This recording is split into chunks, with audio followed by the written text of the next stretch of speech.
વિદ્યાર્થી મિત્રો, આપણે શરૂઆતની અંદર ડિસ્કશન કર્યું, ચર્ચા કરી હતી કે ભૌતિક શાસ્ત્ર એટલે શું. તો આપણે ચર્ચા કરી હતી કે ભૌતિક શાસ્ત્ર એ એક બેઝિક સાયન્સ છે કે જેની અંદર આપણે કુદરતની અંદર જોવા મળતી જે ઘટનાઓ છે એનો ખૂબ ઊંડાણપૂર્વકનો અભ્યાસ કરીએ છીએ અને એને વર્ણવવાનો, સમજવાનો પ્રયત્ન કરીએ છીએ અને એના ઉપરથી આપણે જે કુદરતના મૂળભૂત સિદ્ધાંતો છે એને તારવવાનો પ્રયત્ન કરતા હોઈએ છીએ. તો હવે એના ભાગરૂપે આપણે શું કરવું જોઈએ, આ અભ્યાસો કેવી રીતે કરવા જોઈએ. તો આપણે પહેલા ચેપ્ટરની અંદર એવું બધું ભણી ગયા કે આપણે કોઈ પણ ઘટનાનું વર્ણન કરવું હોય તો તેના માટે ભૌતિક રાશિ જોઈએ, તેનું માપન કરવું પડે, તેને યોગ્ય એકમ સાથે રજૂ કરવી પડે, એ બધું આપણે સમજ્યા. પણ હવે એનાથી એક સ્ટેપ આગળ વધીએ કે આપણે જો કુદરતને સમજવી હોય, મતલબ કે સમગ્ર બ્રહ્માંડ, સમગ્ર વિશ્વની અંદર બનતી જે ઘટનાઓ છે તેનો અભ્યાસ કરવો હોય તો આપણે ગતિનો અભ્યાસ કરવો પડે. કેમ? કારણ કે દરેક પદાર્થ સમગ્ર બ્રહ્માંડની અંદર એ ગતિમય છે. તો આપણે ગતિનો અભ્યાસ કર્યા વગર તેની પાછળના મૂળભૂત સિદ્ધાંતો સમજી શકીએ નહીં. હવે ગતિ ઘણા બધા પ્રકારની હોય છે અને પાછી આ બધી જ ગતિઓ, ધારો કે આપણે પૃથ્વીનો જ વિચાર કરીએ તો પૃથ્વી સૂર્યની આસપાસ પરિભ્રમણ કરે છે, પોતાની ધરીની આસપાસ પણ ભ્રમણ કરે છે. તો આ ગતિ જે છે એ થોડીક સમજવા માટે સીધી અઘરી થઈ જાય. એટલે આપણે ગતિનો, સમજૂતીનો જે પ્રયાસ છે એ ખૂબ સરળ પ્રકારની ગતિથી કરીએ અને એ છે સુરેખ પથ પર ગતિ. તો સૌથી પહેલા તો આપણે સમજીએ કે ગતિ એટલે શું. તો કોઈ પદાર્થ જ્યારે સમયની સાપેક્ષે પોતાના સ્થાનમાં ફેરફાર કરતો હોય, એટલે કોઈ પદાર્થ એક સમયે અહીંયા હોય, પછી અહીં જાય, પછી અહીં જાય, પછી અહીં જાય, તો એનો મતલબ કે સમયની સાથે તેના સ્થાનમાં ફેરફાર થઈ રહ્યો છે. તો આપણે કહી શકીએ કે પદાર્થ ગતિમય છે અથવા તો પદાર્થ ગતિ કરી રહ્યો છે. બરોબર? હવે સુરેખ ગતિ આપણે ભણવાની છે. તો સુરેખ ગતિ એટલે શું? તો કોઈ સુરેખ રેખા ઉપર, એટલે કે એક જ રેખા ઉપર જ્યારે કોઈ ગતિ થતી હોય ત્યારે આપણે એને સુરેખ ગતિ કહીએ છીએ. હવે ભૌતિક શાસ્ત્રની અંદર જે ગતિના અભ્યાસો છે એને ભૌતિક શાસ્ત્રની જે શાખામાં મૂકવામાં આવે છે એને આપણે કહીએ છીએ મિકેનિક્સ. અને આ બે મિકેનિક્સ જે છે બે વિભાગમાં વહેંચવામાં આવેલું છે, કાઇનેમેટિક્સ અને ડાયનેમિક્સ. તો કાઇનેમેટિક્સ એટલે શું? તો કાઇનેમેટિક્સ એ ભૌતિક વિજ્ઞાનની એવી શાખા છે કે જેમાં ગતિની ચર્ચા તે માટેના કારણોની ચિંતા કર્યા સિવાય કરવામાં આવે છે. એટલે કે માત્ર ગતિનું જ વર્ણન કરવામાં આવે છે. આ ગતિ કેમ આવી છે, કેવી રીતે થઈ, એ કશું જ નહીં. માત્ર ગતિ આવી છે, બસ ગતિનું જ વર્ણન કરવાનું. એને આપણે કહીએ છીએ કાઇનેમેટિક્સ એટલે કે શુદ્ધ ગતિ શાસ્ત્ર. બીજો વિભાગ છે ડાયનેમિક્સ. તો ભૌતિક વિજ્ઞાનની જે શાખામાં ગતિની ચર્ચા તે માટેના કારણો તથા ગતિ કરતી વસ્તુના ગુણધર્મ સહિત કરવામાં આવે તો તેને ડાયનેમિક્સ એટલે કે ગતિશાસ્ત્ર કહે છે. અને આ કાઇનેમેટિક્સ અને ડાયનેમિક્સને સંયુક્ત રીતે મિકેનિક્સ કહેવામાં આવે છે. તો આ પ્રકરણની અંદર આપણે માત્ર કાઇનેમેટિક્સનો અભ્યાસ કરીશું, પછી ભવિષ્યમાં આપણે ડાયનેમિક્સનો પણ અભ્યાસ કરવાનો આવશે મિત્રો. તો હવે ગતિનો અભ્યાસ કરવા માટે આપણે તેની સાથે સંકળાયેલી જે ભૌતિક રાશિઓ છે તેનો વિચાર કરીએ. તો કે સ્થાન, પથ લંબાઈ અને સ્થાનાંતર. હવે આપણે કહ્યું કે ગતિ એટલે કે કોઈ પણ પદાર્થ જ્યારે સમયની સાથે પોતાનું સ્થાન બદલતો હોય, પણ સ્થાન બદલે છે એ નક્કી કરવા માટે કોઈ સંદર્ભ જોઈએ તમારે કે ભાઈ પહેલા એ કઈ જગ્યાએ હતો અને પછી એ કઈ જગ્યાએ પહોંચ્યો. તો પ્રથમ જે સ્થાન હતું એનું એ આપણે સંદર્ભ બિંદુ તરીકે લઈ શકીએ. તો સંદર્ભ બિંદુ અહીંયા ખૂબ અગત્યનું છે. તો આપણે અહીંયા ભૌતિક શાસ્ત્રની અંદર સંદર્ભ બિંદુ તરીકે શું લઈએ છીએ? તો ભૌતિક શાસ્ત્રની અંદર આપણે અભ્યાસમાં ત્રિપારિમાણિક યામાક્ષ પદ્ધતિ લઈએ છીએ, જેને આપણે x, y, z અક્ષો થી રજૂ કરીએ છીએ, અને આ ત્રણ પરસ્પર લંબ એવી x, y, z અક્ષોનું જે છેદન બિંદુ છે, જેને આપણે યામાક્ષ પદ્ધતિનું ઉગમ બિંદુ O કહીએ છીએ, તેને આપણે હંમેશા સંદર્ભ બિંદુ તરીકે લઈએ છીએ, અને તેની સાપેક્ષમાં આપણે કોઈ પણ પદાર્થની યામાક્ષ પદ્ધતિ દ્વારા જે અવકાશ રોકવામાં આવે છે તેની અંદરની ગતિનો અભ્યાસ કરતા હોઈએ છીએ. હવે એ જે સંદર્ભ બિંદુ છે તેને અનુરૂપ પદાર્થનું કે કણનું સ્થાન કેવી રીતે આપણે નક્કી કરીએ છીએ? તો કોઈ પણ પદાર્થના એ અવકાશની અંદર જે x, y, z યામ હોય, તો એ યામ તે પદાર્થનું ઉગમ બિંદુની સાપેક્ષે સ્થાન આપે છે. હવે આપણે જોઈએ નિર્દેશ ફ્રેમ. તો નિર્દેશ ફ્રેમ એટલે શું? તો નિર્દેશ ફ્રેમ એટલે આમ તો સંદર્ભ જ થયો. તો સમયના માપન માટે આ તંત્રમાં એક ઘડિયાળ પણ આપણે મૂકીએ, તો ઘડિયાળ સહિત આ જે x, y, z યામાક્ષ પદ્ધતિ છે તે સંપૂર્ણ વ્યવસ્થાને આપણે નિર્દેશ ફ્રેમ કહીએ છીએ, કારણ કે તેની સાપેક્ષમાં આપણે બધા અભ્યાસો કરવાના છીએ. હવે પથ લંબાઈ. તો પથ લંબાઈ એટલે શું? તો આપેલ સમયમાં કણે આપેલ કુલ અંતરને પથ લંબાઈ કહેવામાં આવે છે. એટલે કે કોઈ પણ સમયની અંદર પદાર્થે કુલ કેટલું અંતર કાપ્યું, બરાબર? અહીં આપણે દિશાનો કોઈ વિચાર કરતા નથી. કુલ કેટલું અંતર કાપ્યું એને આપણે પથ લંબાઈ કહીએ છીએ. તો પથ લંબાઈ હંમેશા ધન હોય. પથ લંબાઈ હંમેશા ધન હોય, અને પથ લંબાઈ વડે કણના ગતિ માર્ગની સાચી માહિતી મળે છે, બરોબર? હવે પથ લંબાઈ સ્થાનાંતરના મૂલ્ય જેટલી જ અથવા તો તેના કરતા હંમેશા વધારે જ હોય. એટલે કે અહીં આપણે પથ લંબાઈ લઈએ ત્યારે કુલ અંતરનો મતલબ એવો થાય કે કોઈ પદાર્થ આ બિંદુએથી ગતિની શરૂઆત કરે, અહીંયા પહોંચ્યો એટલે કે A થી B ઉપર પહોંચ્યો, અને B થી ફરી પાછો જો A ઉપર આવે તો એનો મતલબ કે એણે કાપેલું કુલ અંતર AB થી BA એટલે કે 2AB જેટલું થાય. તો આને આપણે કહીએ છીએ પથ લંબાઈ. ક્લિયર મિત્રો? હવે જોઈએ સ્થાનાંતર.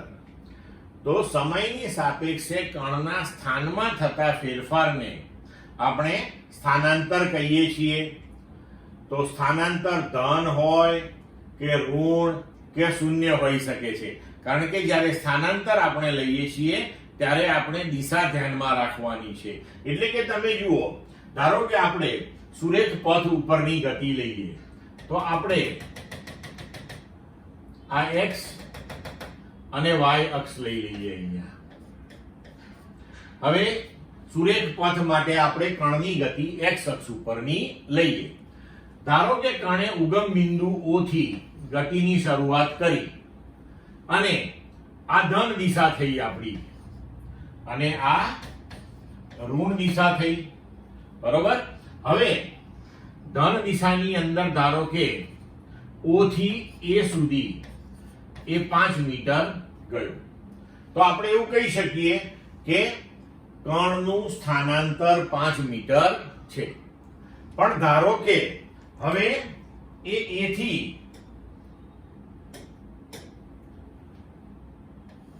પાછો O ઉપર આવી ગયો, તો આપણે એવું કહી શકીએ કે 5 મીટર એ ધન દિશામાં ગયો, 5 મીટર ઋણ દિશામાં ગયો, તો કુલ સ્થાનાંતર આ બંનેના બૈજિક સરવાળા જેટલું આપણે કરવું પડશે, તો એ શૂન્ય થઈ જશે. પણ ધારો કે આ કણ O થી A ગયો, અને A થી પછી અહીંયા ક્યાંક B પાસે ગયો, કે જે B એ ઉગમ બિંદુથી -5 મીટર છે, બરોબર? તો હવે આપણે અહીંયા આગળ 5 મીટર એ ધન દિશામાં ગયો એટલે કે +5 મીટર, અને A થી B ઋણ દિશામાં ગયો એટલે -10 મીટર, તો પરિણામી સ્થાનાંતર આપણું થયું કહેવાય -5 મીટર, કારણ કે સ્થાનાંતર એટલે સ્થાનમાં થતો ફેરફાર. તો આ પ્રારંભિક સ્થાન અને આ અંતિમ સ્થાન, તો એનો ફેરફાર જે છે એ -5 થયો, એટલે કે સ્થાનાંતર એ ધન, ઋણ કે શૂન્ય કંઈ પણ હોઈ શકે છે. બરોબર. હવે સ્થાનાંતર એ ગતિમાર્ગની પરિણામી અસર દર્શાવે છે. આવું લખીએ કેમ? તો એટલા માટે કે માનો કે કોઈ કણ આ એ બિંદુએથી ગતિની શરૂઆત કરે અને આમ થઈ અને કોઈ આવા વક્ર માર્ગે ગતિ કરીને બી પાસે પહોંચ્યો, તો સ્થાનાંતર એટલે સ્થાનમાં થતો ફેરફાર. તો આપણે આવા કિસ્સાની અંદર સ્થાનાંતર લઈશું એ થી બી. તો એ પરિણામી અસર કયા રસ્તે ગયો એની કોઈ આપણને ખબર પડે નહીં અહીંયા, પણ પરિણામી અસર શું છે તો કે ભાઈ એ થી બી સુધી પહોંચ્યો, તેની આપણને માહિતી મળે છે. તો હવે આવા કેસની અંદર આપણે જો પથ લંબાઈ લઈએ તો એને વાસ્તવિક રીતે જે અંતર કાપ્યું એ લેવી પડે. સ્થાનાંતર આટલું થયું. હવે જો સુરેખ માર્ગે ગતિ હોય તો પથ લંબાઈ અને સ્થાનાંતર સમાન હોય. આવી રીતે જો કોઈ ગતિ હોય તો પથ લંબાઈ એ સ્થાનાંતર કરતા મોટું હોય હંમેશા. એટલે આવા કિસ્સાની અંદર આપણે ઇન જનરલ કહી શકીએ કે સ્થાનાંતરનું મૂલ્ય એ પથ લંબાઈ જેટલું અથવા તો તેના કરતા હંમેશા ઓછું હોય. હવે ધારો કે t1 અને t2 સમયે પદાર્થના સ્થાન આપણે x1 અને x2 લઈએ, તો ડેલ્ટા t બરાબર t2 માઇનસ t1, એટલે કે આટલા સમયગાળાની અંદર તેનું સ્થાનાંતર આપણે x2 માઇનસ x1 એટલે કે ડેલ્ટા x વડે દર્શાવીએ, તો ડેલ્ટા x સ્થાનાંતર બરાબર આપણે લખી શકીએ x2 માઇનસ x1. અહીંયા ડેલ્ટા જ્યારે કોઈ પણ રાશિની સાથે આપણે લખીએ તો સમજવાનું કે ડેલ્ટા એ તે રાશિમાં થયેલો ફેરફાર દર્શાવે છે. એટલે કે અહીંયા x ની સાથે ડેલ્ટા લખો તો કે સ્થાનમાં થતો ફેરફાર, t ની સાથે લખો તો કે સમયનો ફેરફાર. ક્લિયર મિત્રો? હવે આગળ વધીએ કે આપણે કહ્યું કે પદાર્થ સમયની સાથે પોતાનું સ્થાન બદલે તો તેને અનુરૂપ આપણે બે ભૌતિક રાશિઓ વિચારી કે પથ લંબાઈ અને સ્થાનાંતર. પણ પદાર્થની ગતિનો જ્યારે આપણે વિચાર કરીએ ત્યારે એ કેટલા સમયગાળાની અંદર સ્થાનમાં ફેરફાર કરી રહ્યો છે એ પણ ખૂબ અગત્યની વસ્તુ છે. બરોબર. તો તેના માટે હવે આપણે સરેરાશ વેગ અને સરેરાશ ઝડપ એ બે રાશિઓનો વિચાર કરવો પડશે. તો કે સરેરાશ વેગ એટલે શું? કે સ્થાનમાં થતા ફેરફાર એટલે કે સ્થાનાંતર અને તેના માટે લાગતા સમયના ગુણોત્તરને સરેરાશ વેગ કહેવામાં આવે છે. તો સરેરાશ વેગની ઉપર આવી બારની નિશાની મૂકીને દર્શાવાય છે. સ્થાનાંતર એટલે કે x2 માઇનસ x1 સ્થાનમાં ફેરફાર અપોન સમયગાળો એટલે કે t2 માઇનસ t1 એટલે કે ડેલ્ટા x ભાગ્યા ડેલ્ટા t. તો અહીં આપણે જોઈ શકીએ કે સરેરાશ વેગનો એકમ મીટર પ્રતિ સેકન્ડ થશે. હવે સરેરાશ વેગ એ ધન, ઋણ કે શૂન્ય હોઈ શકે. કેમ? કારણ કે આપણે હમણાં ડિસ્કસ કર્યું કે સ્થાનાંતર તમારું જે છે ડેલ્ટા x એ ધન, ઋણ કે શૂન્ય હોય. સમય તો હંમેશા ધન હોવાનો, તો એ કેસમાં આપણો ગુણોત્તર પણ ધન, ઋણ કે શૂન્ય હોઈ શકે છે. સરેરાશ વેગ પણ સ્થાનાંતરની માફક સદિશ રાશિ છે, કારણ કે જ્યારે સરેરાશ વેગ ગણીએ છીએ ત્યારે આપણે દિશાનું ધ્યાન રાખવું પડે છે. અને સુરેખ માર્ગે જે ગતિ છે એમાં આપણે દિશા એક જ રીતે વિચારવાની કે કોઈ એક તરફની દિશા જે છે સુરેખ માર્ગે એને ધન લઈએ તો એનાથી વિરુદ્ધ દિશાને આપણે ઋણ ગણી લેવાની હંમેશા. બરોબર. હવે સરેરાશ ઝડપ. તો પદાર્થની મુસાફરીની અવધિમાં કાપેલ કુલ પથ લંબાઈ અને તે માટે લાગતા સમયના ગુણોત્તરને આપણે સરેરાશ ઝડપ કહીએ છીએ. તો સરેરાશ ઝડપ બરાબર કુલ પથ લંબાઈ ભાગ્યા કુલ સમયગાળો. હવે હમણાં આપણે આગળ જોયું કે પથ લંબાઈ એ હંમેશા ધન હોય તો સરેરાશ ઝડપ પણ હંમેશા ધન હોય. અહીંયા પણ કુલ પથ લંબાઈ એટલે લંબાઈ, એનો એકમ મીટર અને સમયગાળો એટલે સેકન્ડ. તો આનો પણ એકમ થશે મીટર પર સેકન્ડ અને એ હંમેશા ધન હોય છે. ક્લિયર? ચલો હવે જોઈએ આપણે સ્થાન વિરુદ્ધ સમયના જે આલેખો છે તેના પરથી આપણને સરેરાશ વેગ વિશેની માહિતી કેવી રીતે મળે. તો માનો કે સ્થાન વિરુદ્ધ સમયના આલેખો આપણને આ પ્રકારે મળેલા છે. હવે સરેરાશ વેગ આપણે જોયું કે એ સ્થાનાંતર અને સમયનો ગુણોત્તર છે. તો અહીંયા હંમેશા એક વસ્તુ ધ્યાન રાખજો કે x વિરુદ્ધ t નો જે પણ કોઈ આલેખ હોય તો x વિરુદ્ધ t ના આલેખનો ઢાળ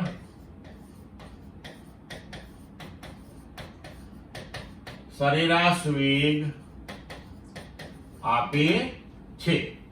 એટલે જુઓ અહીં આપણે ધારો કે કોઈ બે જુદા જુદા સમય t1 અને t2 માટે ના સ્થાન નક્કી કરીએ તો આ t1 સમય, આ t2 સમય. તો t1 સમયનું સ્થાન x1 અને t2 સમયનું સ્થાન x2. તો આ ભાગ આપણા માટે થઈ ગયો ડેલ્ટા x અને આ ભાગ આપણા માટે થઈ ગયો ડેલ્ટા t. તો ડેલ્ટા x ભાગ્યા ડેલ્ટા t એ આપણને શું આપે? તો સરેરાશ વેગ આપે. અને આલેખ માટે શું કહેવાય? તો કે y અક્ષ ઉપરની રાશિનો તફાવત ભાગ્યા x અક્ષ ઉપરની રાશિનો તફાવત. તો એ આપે આલેખનો ઢાળ.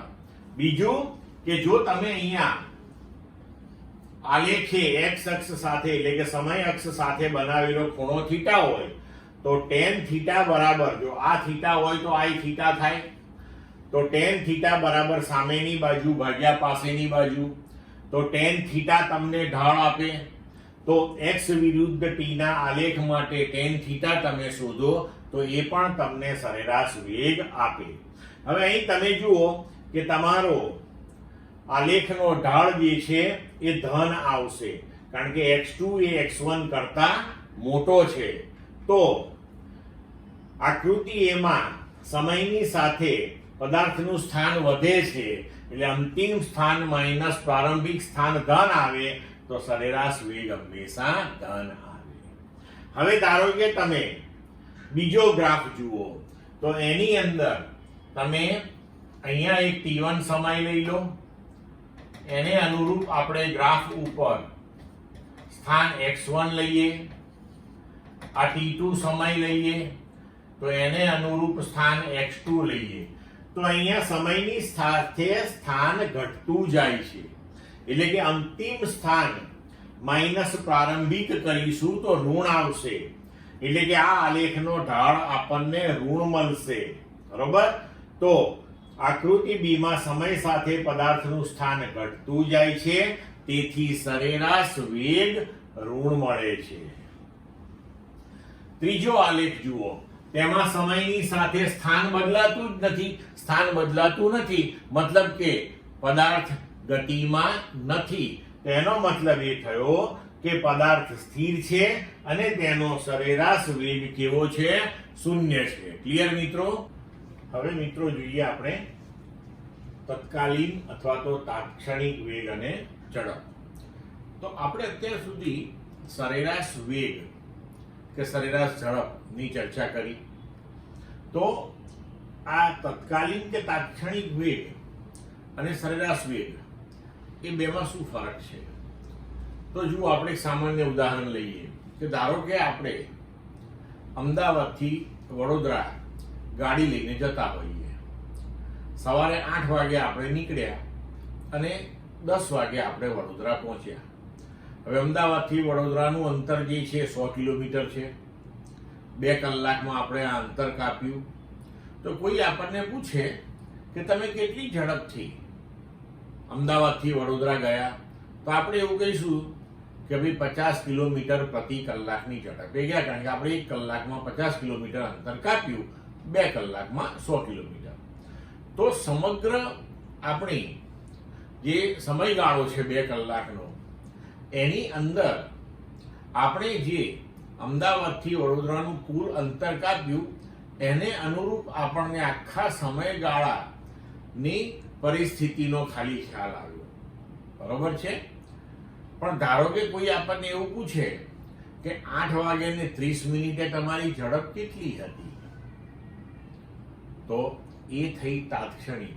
કારણ કે પેલામાં જ્યારે આપણે એવું કહીએ છીએ સરેરાશની અંદર કે ભાઈ 50 કિલોમીટર પ્રતિ કલાકની ઝડપથી અમે વડોદરા પહોંચ્યા, તો એનો મતલબ એવો નહોતો કે જેવી આપણે ગાડીની સ્ટાર્ટ કરીને શરૂઆત કરી આપણે જવાની, તરત જ 50 કિલોમીટરની ઝડપ અને પછી છેક વડોદરા પહોંચ્યા ત્યાં સુધી 50 50 50 50 50 એવું તો હતું નહીં. સ્પીડ વધી ઘટી અચળ રહી અને એમ કરતા કરતા આપણે પહોંચ્યા છીએ. તો આપણને સરેરાશ વેગ કે સરેરાશ ઝડપ જે છે એ કોઈ એક આખા સમયગાળા ઉપરની જે ઘટના છે એનું વર્ણન કરે છે.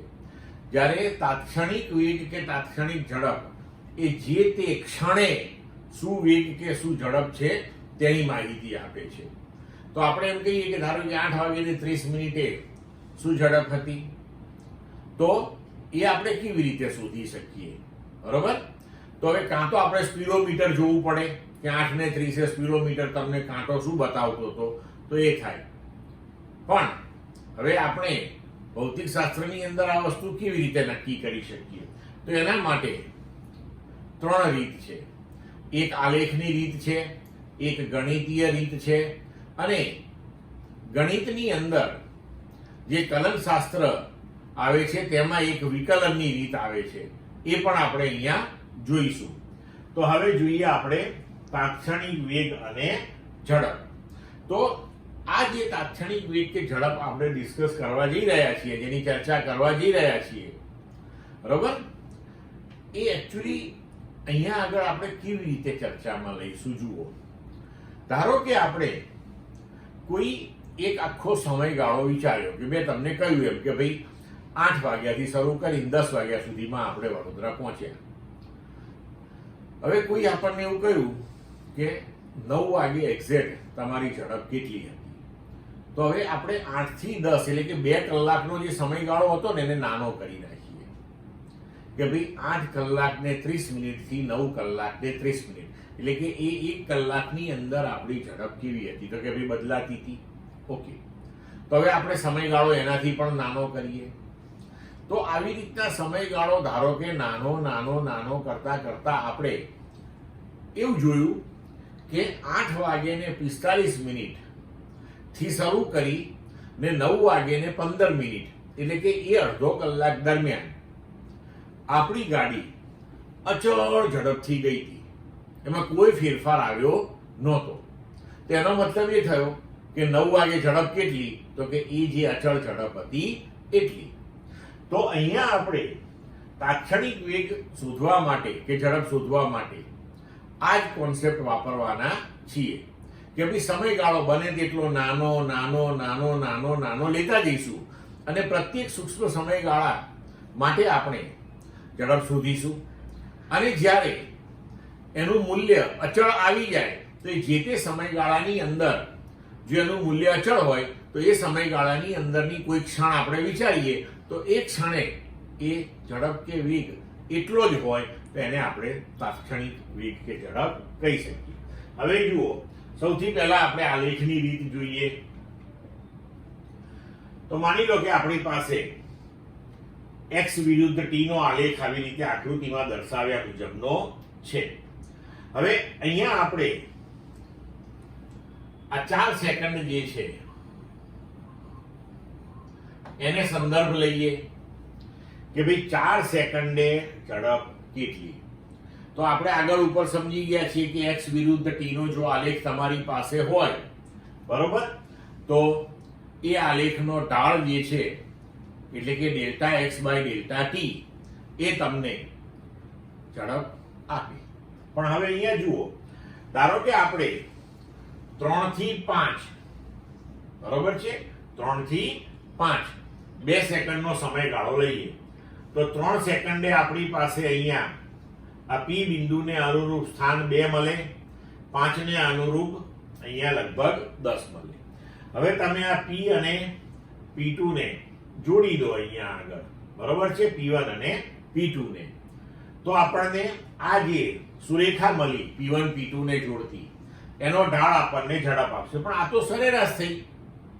5 ઓછા 3 એટલે કે 2 સેકન્ડના સમયગાળા દરમિયાન આપણે ઝડપ સુધી, તે તો સરેરાશ થઈ, બરોબર.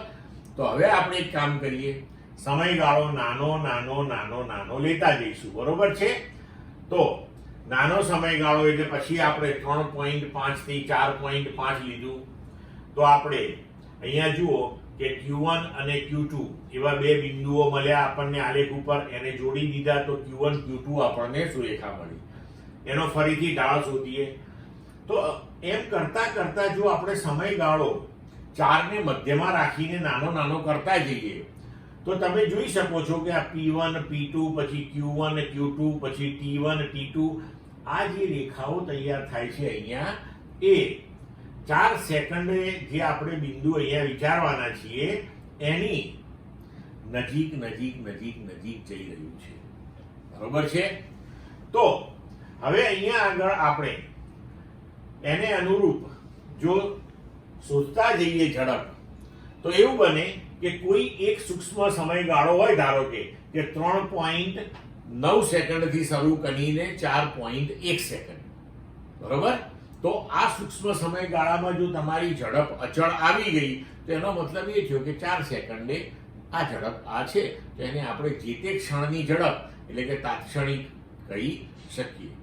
તો હવે સમયગાળો નાનો નાનો નાનો લેતા જઈએ તો ગણિત શાસ્ત્રની અંદર એક વિભાગ આવે છે, એક શાખા છે જેને આપણે કહીએ છીએ કલનશાસ્ત્ર.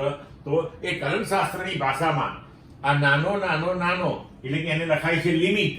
લિમિટનું શોર્ટ ફોર્મ લખાય છે LIM.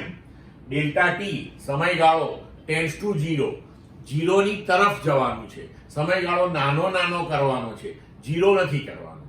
અને આ શરતનું પાલન કરીને આપણે ડેલ્ટા x ભાગ્યા ડેલ્ટા ટી ગણવાનું છે. તો હવે અહીંયા આગળ આપણે સમજી શકીએ કે જો અત્યંત સૂક્ષ્મ સમયગાળો લઈએ તો એ જે ગાળાને અનુરૂપ આપણને અહીંયા આલેખ પર રેખા મળશે એ લગભગ જે તે પોઈન્ટ પાસેનો સ્પર્શક હશે, જે તે પોઈન્ટ પાસેનો સ્પર્શક હશે. અને કોઈ પણ બિંદુ પાસે તમે સ્પર્શક દોરો તો એ સ્પર્શક હંમેશા એક અને માત્ર એક જ હોય, અને એ સ્પર્શકનો આપણે ઢાળ લઈએ તો એ થશે delta x by delta t. તો આવી રીતે આપણને તાત્ક્ષણિક ઝડપ આલેખની રીતે મળે છે. પણ હવે તમે જોઈ શકો છો કે આલેખની રીતથી તાત્કાલિક વેગ શોધવા જે તે બિંદુ પાસેના સ્પર્શકનો ઢાળ શોધવામાં આવે છે. પણ આ બધું સુવિધાજનક નથી એમ, બરોબર. સુરેખ રેખા પરની ગતિ માટે ઢાળ શૂન્ય હોય છે, એટલે કે સરેરાશ વેગ અને તત્કાલીન વેગના મૂલ્યો સમાન મળે છે, બરોબર છે. તો પણ આ જે આપણે પદ્ધતિ અહીંયા ચર્ચા કરી તો આ આપણા માટે સુવિધાજનક નથી, એ તો તમને ખ્યાલ આવે જ છે. પણ આવી એક પદ્ધતિ છે. તો હવે આપણે આ સુવિધાજનક નથી તો બીજી પદ્ધતિ વિચારીએ હવે, બરોબર મિત્રો. હવે આપણે ગણિતીય પદ્ધતિ જોઈએ. ધારો કે અનિયમિત ગતિ કરતી કારનું ગતિનું સમીકરણ x બરાબર 0.08 t³ છે. એટલે કે સમયને અનુરૂપ તેના સ્થાન આ સમીકરણને આધીન બદલાય છે. તો હવે આપણે અહીંયા એક કામ કરીએ કે t બરાબર 4 સેકન્ડને મધ્યમાં રાખી અને નાના નાના નાના સમયગાળા લઈ અને પ્રત્યેક સમયગાળા માટે ડેલ્ટા x ગણીએ અને પછી delta x by delta t ગણીએ. તો અહીંયા જુઓ, t બરાબર 4 સેકન્ડે તત્કાલીન વેગ આપણે મેળવવો છે. તો તો એના માટે આપણે એક આવો અવલોકન કોઠો તૈયાર કરીએ કે જેની અંદર આપણે delta x by delta t માટેનું સીમાંત મૂલ્ય શોધીએ. તો t બરાબર 4 સેકન્ડને કેન્દ્રમાં રાખી ને delta x by delta t બરોબર એ આપણે 2 સેકન્ડ 1 સેકન્ડ 0.5 સેકન્ડ 0.1 સેકન્ડ ને 0.01 સેકન્ડ માટે ગણતરી કરીને આ કોઠામાં દર્શાવ્યા છે. હવે આપણે આ ગણતરી કેવી રીતે કરવાની તો એ આપણે એક ઉદાહરણ સમજી લઈએ. તો ધારો કે આપણે t1 3 સેકન્ડ લઈએ તો 3 સેકન્ડને અનુરૂપ આ સમીકરણની આપણે t ની વેલ્યુ t ની કિંમત 3 મૂકીએ તો x આપણને મળે એ x1 બરાબર 0.08 t ક્યુબ એટલે કે 3 નો ઘન એટલે આનો જવાબ આવશે 2.16 મીટર. હવે આપણે t2 સમય લઈએ આ 5 સેકન્ડ બરોબર એટલે કે આ બે આપણે સમય લીધા તો t2 5 સેકન્ડ તો એને અનુરૂપ સ્થાન મળશે x2 બરાબર 0.08 t ની જગ્યાએ 5 મૂકી દઈએ એનો ક્યુબ બરાબર તમને 10 મીટર મળશે. એટલે હવે જુઓ 5 અને 3 મધ્યમાં 4 ને રાખ્યું છે આપણે અને સમયનો તફાવત થઈ ગયો ડેલ્ટા ટી આપણો 2 સેકન્ડ બરોબર છે.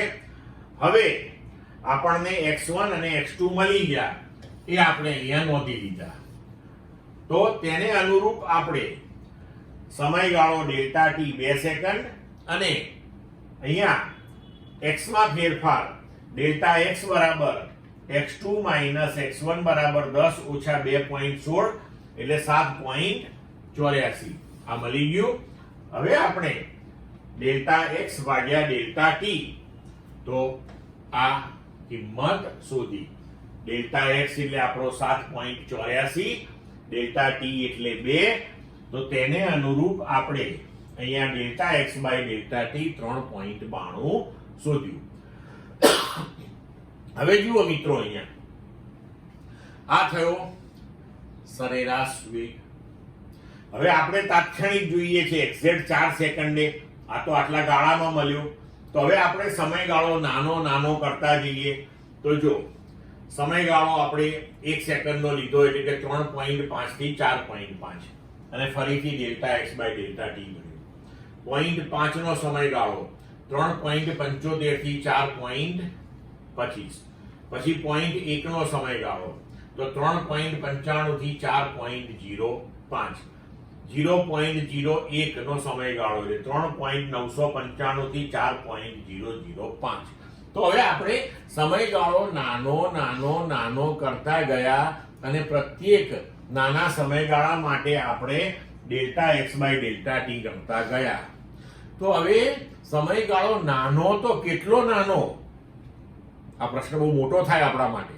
ક્યાં સુધી આવી ગણતરીઓ કરવાની તો ત્યાં સુધી કે જ્યાં સુધી આપણું delta x by delta t નું મૂલ્ય અચળ આવે નહીં. તો હવે તમે જોઈ શકો છો અહીંયા કે જો આ મૂલ્યો હવે અચળ આવવાના શરૂ થઈ ગયા 3.84 બરોબર. એનો મતલબ કે આપણો આ સમયગાળો 0.1 સમયગાળો એ પૂરતો નાનો છે તો તમે 3.95 સેકન્ડ થી શરૂ કરીને 4.05 સેકન્ડ સુધી જો અચળ વેગ 3.84 હોય તેનો મતલબ એ થયો કે આ બેની વચ્ચે 4 સેકન્ડ છે તો 4 સેકન્ડે પણ આ જ હશે. તો આપણે કહી શકીએ કે હવે 4 સેકન્ડે તાત્ક્ષણિક વેગ 3.84 છે. પણ અહીંયા તમે જોઈ શકો છો કે આ પદ્ધતિ જે છે એ પણ કઈ સુવિધાજનક નથી કારણ કે આપણે તો ગણતરીઓ કરે જ જવી પડે અને પછી અચળ આવે ત્યારે આપણને ખબર પડે કે હવે અચળ આવવાનું ચાલુ થયું છે તો કે ભાઈ આપણે અહીંયા આગળ અટકી જવાનું હતું કે આ ગાળા ઉપર બરોબર છે પણ સુવિધાજનક નથી. બહુ જ લંબાણપૂર્વકની ગણતરીઓ થઈ જાય. તો હવે આપણે ત્રીજી પદ્ધતિ જોઈએ કે જે સુવિધાજનક છે. તો ગણિતની અંદર જે શાખા છે કલનશાસ્ત્ર એની અંદર એક વિકલન કરીને ગણતરીઓ આવે છે એને આધીન. તો એ વિકલનથી કેવી રીતે આ ગણી શકાય? કારણ કે એમાં પણ એ લોકો વિધેય અને ચલ એના ફેરફારોનું નામ આપીને સરવાળે ગણતરીઓ આ પ્રકારની જ કરે છે કે ચલની અંદર થતા સૂક્ષ્મ ફેરફારને અનુરૂપ વિધેયમાં થતો સૂક્ષ્મ ફેરફાર ગણે અને પછી વિધેયનો ફેરફાર ભાગ્યા ચલનો ફેરફાર એ ગુણોત્તર શોધે. તો આના જેવી જ એ પદ્ધતિ થઈ. તો હવે આપણે એની ચર્ચા કરીએ. હવે જુઓ, તત્કાલીન વેગને સરેરાશ વેગના અતિ સૂક્ષ્મ સમયગાળા ડેલ્ટા ટી ના લક્ષ વડે દર્શાવી શકાય છે. એટલે કે આપણે લખી શકીએ કે v બરાબર limit delta t tends to 0 અને આ શરતને આધીન આ ગુણોત્તર આપણે શોધીએ એટલે કે limit delta t tends to 0 delta x by delta t. તો આ થઈ ગયો આપણો તત્કાલીન કે તાત્ક્ષણિક વેગ. હવે એને સંજ્ઞાત્મક રીતે લખાય છે v બરાબર dx બાય dt અથવા તો x ની ઉપર ટપકું મૂકીને x ડોટ પણ લખાય છે. તો આ v બરાબર જે dx બાય dt લખ્યું એને કલન ગણિતની ભાષામાં x નું સમય t ની સાપેક્ષનું વિકલન અથવા તો વિકલન ફળ કહે છે, જે આપેલા સમય ને અનુરૂપ પદાર્થના સ્થાનમાં થતા ફેરફારનો દર છે. બરોબર? હવે આ વિકલન થયું કે તમે x નું સમયની સાપેક્ષનું વિકલન કરો એટલે તમને v મળે અને એ તમારો તાત્ક્ષણિક વેગ હોય. પણ હવે આ વિકલન કરવાનું કેવી રીતે? તો એની આપણે બહુ ચિંતા કરવાની જરૂર નથી. એના માટે આપણને ગણિતે તૈયાર સમીકરણો આપેલા છે અને એના તૈયાર સિદ્ધાંતો આપેલા છે કે ધારો કે d by dx of x raise to n એટલે કે x રેઝ ટુ n નું તમારે x ની સાપેક્ષે વિકલન કરવાનું હોય તો એનો જવાબ આવે nx raise to n minus 1. એટલે કે આપણે ઘાત જે છે એ ગુણાકારમાં લેવાનો અને ઘાતની અંદર એકનો ઘટાડો કરવાનો તો આપણને સીધો જવાબ મળી જાય. બરોબર? હવે જુઓ, બીજા પણ આપણને ચોપડીની અંદર સાઈન વિધેય, કોસ વિધેય, ટેન વિધેય, તો આ બધાયના વિકલનો શું થાય એ રેડીમેડ આપેલા છે. આપણે એનો સીધો ઉપયોગ કરી લેવાનો, બીજી ચિંતા કરવાની જરૂરત છે નહીં. હવે જો આનો ઉપયોગ કરીને આપણે કેવી રીતે t બરાબર 4 સેકન્ડે તાત્ક્ષણિક વેગ શોધી શકીએ? તો આપણી પાસે ગણિતીય પદ્ધતિમાં સમીકરણ છે x બરાબર 0.08 t ક્યુબ. હવે અહીંયા મિત્રો ધ્યાન રાખજો કે x અને t નો સંબંધ જે આપણી પાસે છે તો તમને એમ થાય કે આ સંબંધ કેવી રીતે લેવાનો, પણ તમારે આ સંબંધની ચિંતા કરવાની નથી. આ પ્રકારના સંબંધ તમને અત્યારે મેળવી શકાય નહીં. તો એ તમને હંમેશા આપેલા હશે, હંમેશા આપ્યા હશે. તમારે તો માત્ર વિકલન જ કરવાનું છે એનું. તો હવે આપણે અહીંયા વેગ શોધવા માટે dx બાય dt કરીએ. તો જુઓ, v બરાબર dx બાય dt અથવા તો એને એમ લખાય કે d by dt of x એટલે કે x નું સમયની સાપેક્ષનું વિકલન. પણ x શું છે આપણા માટે? તો કે x છે 0.08 t ક્યુબ. 0.08 તો અચળ છે એટલે એને વિકલન લાગુ પડશે નહીં. હવે આપણે વિકલન લાગુ પાડવાનું છે t ક્યુબ માટે. તો અહીંયા જુઓ, d by dx x raise to n, તો અહીંયા d by dt t cube એક સરખું થઈ ગયું. હવે આ નિયમ લાગુ પાડી દઈએ તો કે ઘાત જે છે એ ગુણાકારમાં આવી ગયો તો 3 t ની આગળ આવી ગયો અને ઘાતની અંદર 1 નો ઘટાડો કર્યો તો t રેઝ ટુ 3 ઓછા 1. તો હવે અહીંયા આપણને તમે જુઓ કે v બરાબર 0.24 ઇન્ટુ t સ્ક્વેર આ પ્રકારનું સમીકરણ મળ્યું. તો આપણે બીજા શબ્દોમાં એવું કહી શકીએ કે આપણને v અને t નો સંબંધ મળી ગયો અહીંયા. તો આ જે પદ્ધતિ છે એનો ફાયદો તમે જુઓ હવે કે આગળની જે પદ્ધતિઓ આપણે જોઈ હતી એમાં t બરાબર 4 સેકન્ડે આપણે તાત્ક્ષણિક વેગ શોધવો હોય તો એ 4 સેકન્ડે જ તમે શોધી શકો. પછી ધારો કે 5મી સેકન્ડે લેવું હોય તો પાછી બધી ગણતરીઓ ફરીથી કરવી પડે. અહીંયા એવું નહીં થાય. અહીં તમને સીધો v નો ને t નો સંબંધ મળી ગયો. હવે જો t બરાબર 4 સેકન્ડે તમારે વેગ શોધવો હોય તો t ની જગ્યાએ 4 મૂકી દો. બરોબર. હવે t ની જગ્યાએ 4 મૂકીને જો તમે આને ઉકેલો તો તમારો જવાબ આવી ગયો 3.84, જે આગળ આવતો હતો. પણ આ પદ્ધતિનો જો ફાયદો શું? હવે ધારો કે કોઈ એમ કે મારે 5 સેકન્ડે શોધવો છે, કઈ વાંધો નહીં, t બરાબર 5 મૂકી દો. કોઈ કે મારે 1000મી સેકન્ડે વેગ કેટલો છે એ શોધવો છે, કઈ વાંધો નહીં, t બરાબર તમે 1000 મૂકી દો. તો અહીં આપણને v અને t નો જે સંબંધ જ મળી ગયો છે. તો તમે કોઈ પણ ક્ષણે તત્કાલીન વેગ શોધી શકશો. પડી સમજ મિત્રો? હવે જોઈએ ઉદાહરણ 2.1 કે જેની અંદર આપણે આ વિકલનનો ઉપયોગ કરીશું. x અક્ષને અનુલક્ષીને ગતિ કરતા એક પદાર્થનું સ્થાન x બરાબર a વત્તા bt સ્ક્વેર વડે દર્શાવ્યું છે. જુઓ, તમને અહીંયા સમીકરણ આપેલું છે, આપણે એની ચિંતા કરવાની જરૂરત નથી. જ્યાં a બરાબર 8.5 મીટર એક અચળાંક છે, b બરાબર 2.5 મીટર પર સેકન્ડ સ્ક્વેર અચળાંક છે અને t નું માપન સેકન્ડમાં કરેલ છે. તો t બરાબર 0 સેકન્ડ અને t બરાબર 2 સેકન્ડ સમયે તેનો વેગ કેટલો? મતલબ કે 0 અને 2 સેકન્ડ માટેનો આપણે તાત્ક્ષણિક વેગ શોધવાનો છે અને 2 સેકન્ડ ને 4 સેકન્ડ વચ્ચેનો સરેરાશ વેગ કેટલો? બરોબર છે. તો હવે જુઓ મિત્રો કે x બરાબર a વત્તા bt સ્ક્વેર આપણને આપેલું છે. એમાં અચળાંક a નું મૂલ્ય છે 8.5 મીટર, b નું મૂલ્ય છે 2.5 મીટર પર સેકન્ડ સ્ક્વેર. આપણે પાછળથી એને મૂકીશું કિંમતોને. હવે તત્કાલીન વેગ એટલે કે dx by dt, તો d by dt of x, x એટલે શું? તો a વત્તા bt સ્ક્વેર. હવે અહીંયા જુઓ, a ની સાથે t નથી, અચળાંક એકલો છે. તો જ્યારે કોઈ પણ અચળાંક એકલો હોય ત્યારે એનું વિકલન હંમેશા શૂન્ય થઈ જાય. ખાલી સમજવા પૂરતું જો આપણે જોઈએ તો a ની સાથે ગુણકમાં કંઈ નથી તો 1 છે, લખી શકીએ આપણે, તમે સમજી શકો છો. હવે 1 છે તો 1 ને આપણે t⁻0 લખાય, કારણ કે એનીથિંગ રેઝ ટુ 0 બરાબર શું થાય? 1 થાય.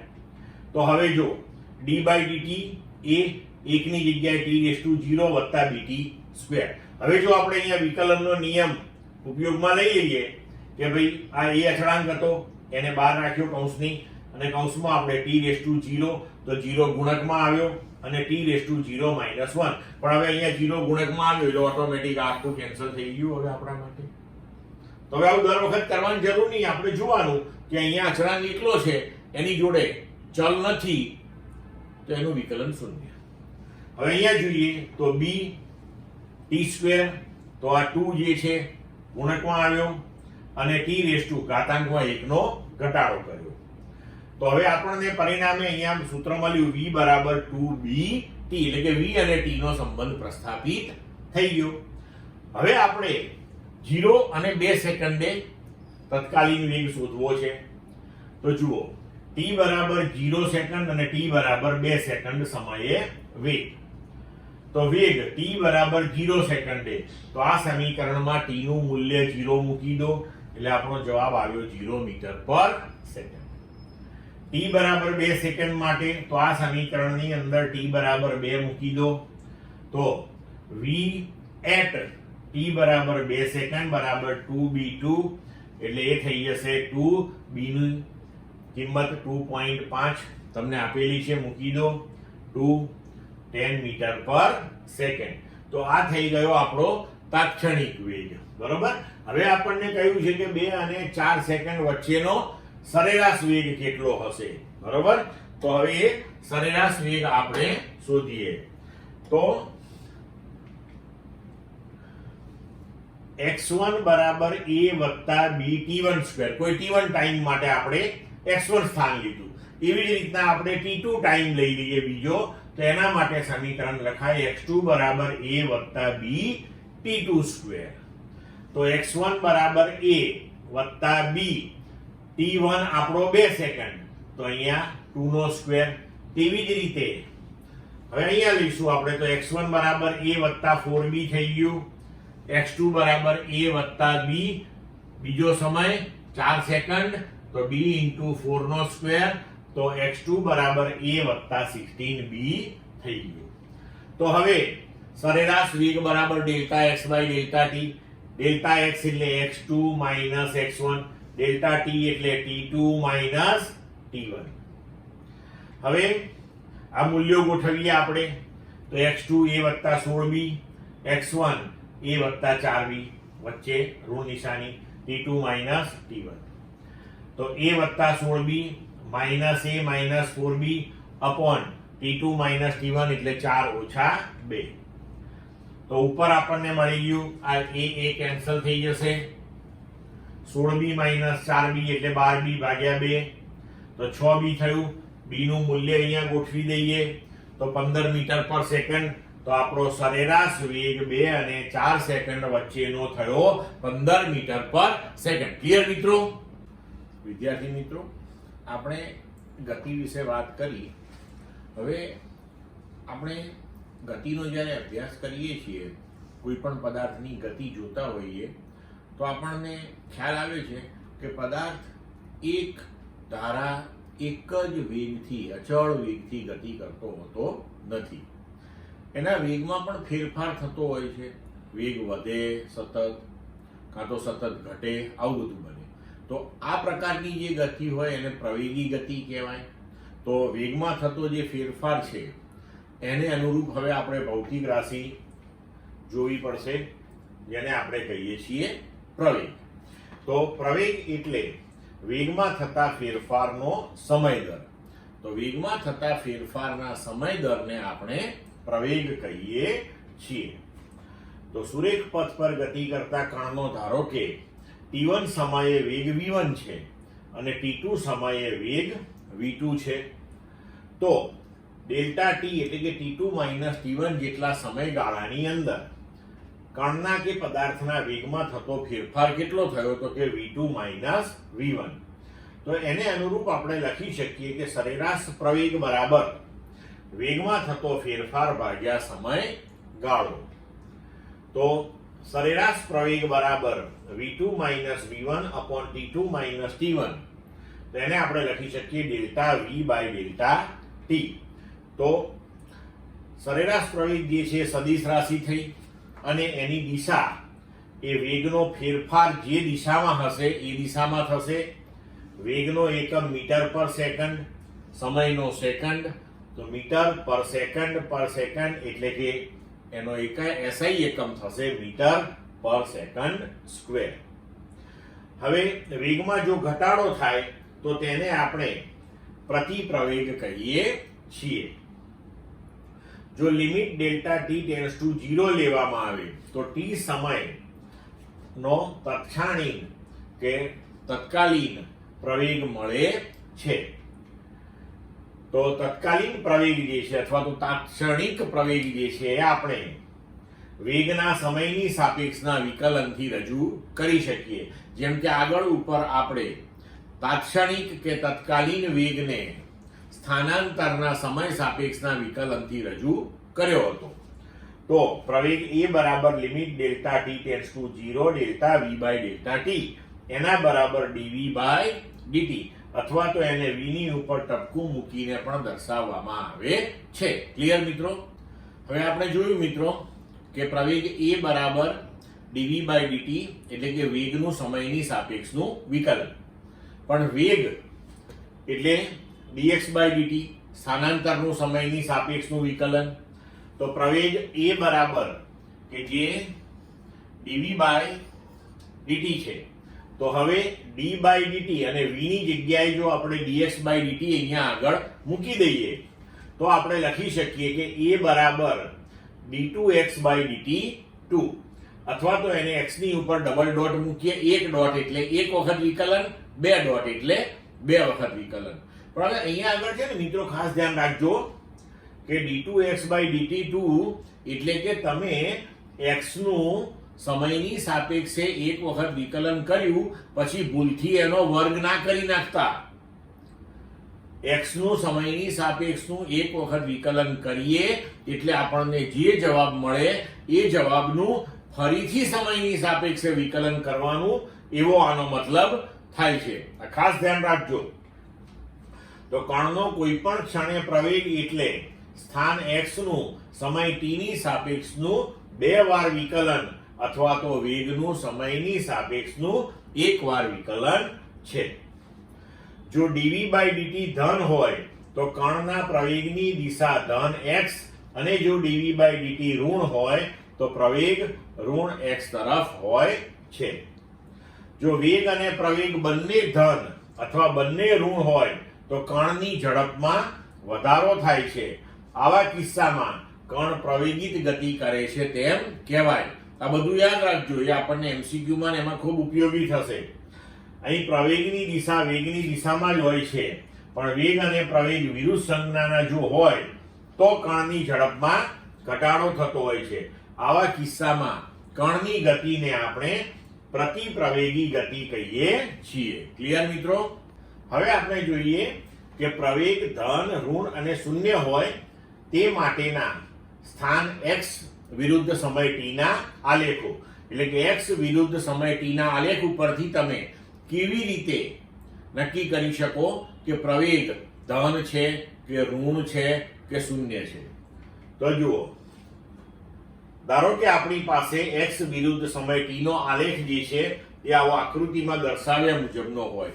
હવે આગળ ઉપર આપણે જોઈ રહ્યા છીએ કે આવા વક્રના કોઈ પણ બિંદુ પાસે જો આપણે સ્પર્શક દોરીએ તો એ સ્પર્શકનો જે ઢાળ છે એ આપણને શું આપે? વેગ આપે.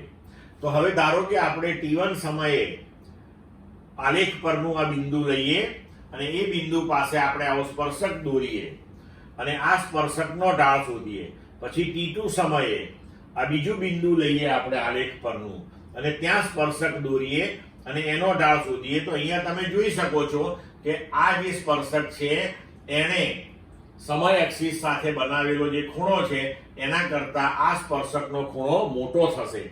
એટલે કે આનો ઢાળ મોટો આવશે તો આ વેગ મોટો હશે અને આ વેગ નાનો હશે. તો મોટા વેગમાંથી નાનો વેગ આપણે બાદ કરીએ તો ડેલ્ટા v આપણને ધન મળશે. એટલે કે આપણો જે પ્રવેગ છે એ ધન મળશે અહીંયા. એટલે કે પોઝિટિવ એક્સેલરેશન, ધન પ્રવેગ આવશે આ. બરોબર?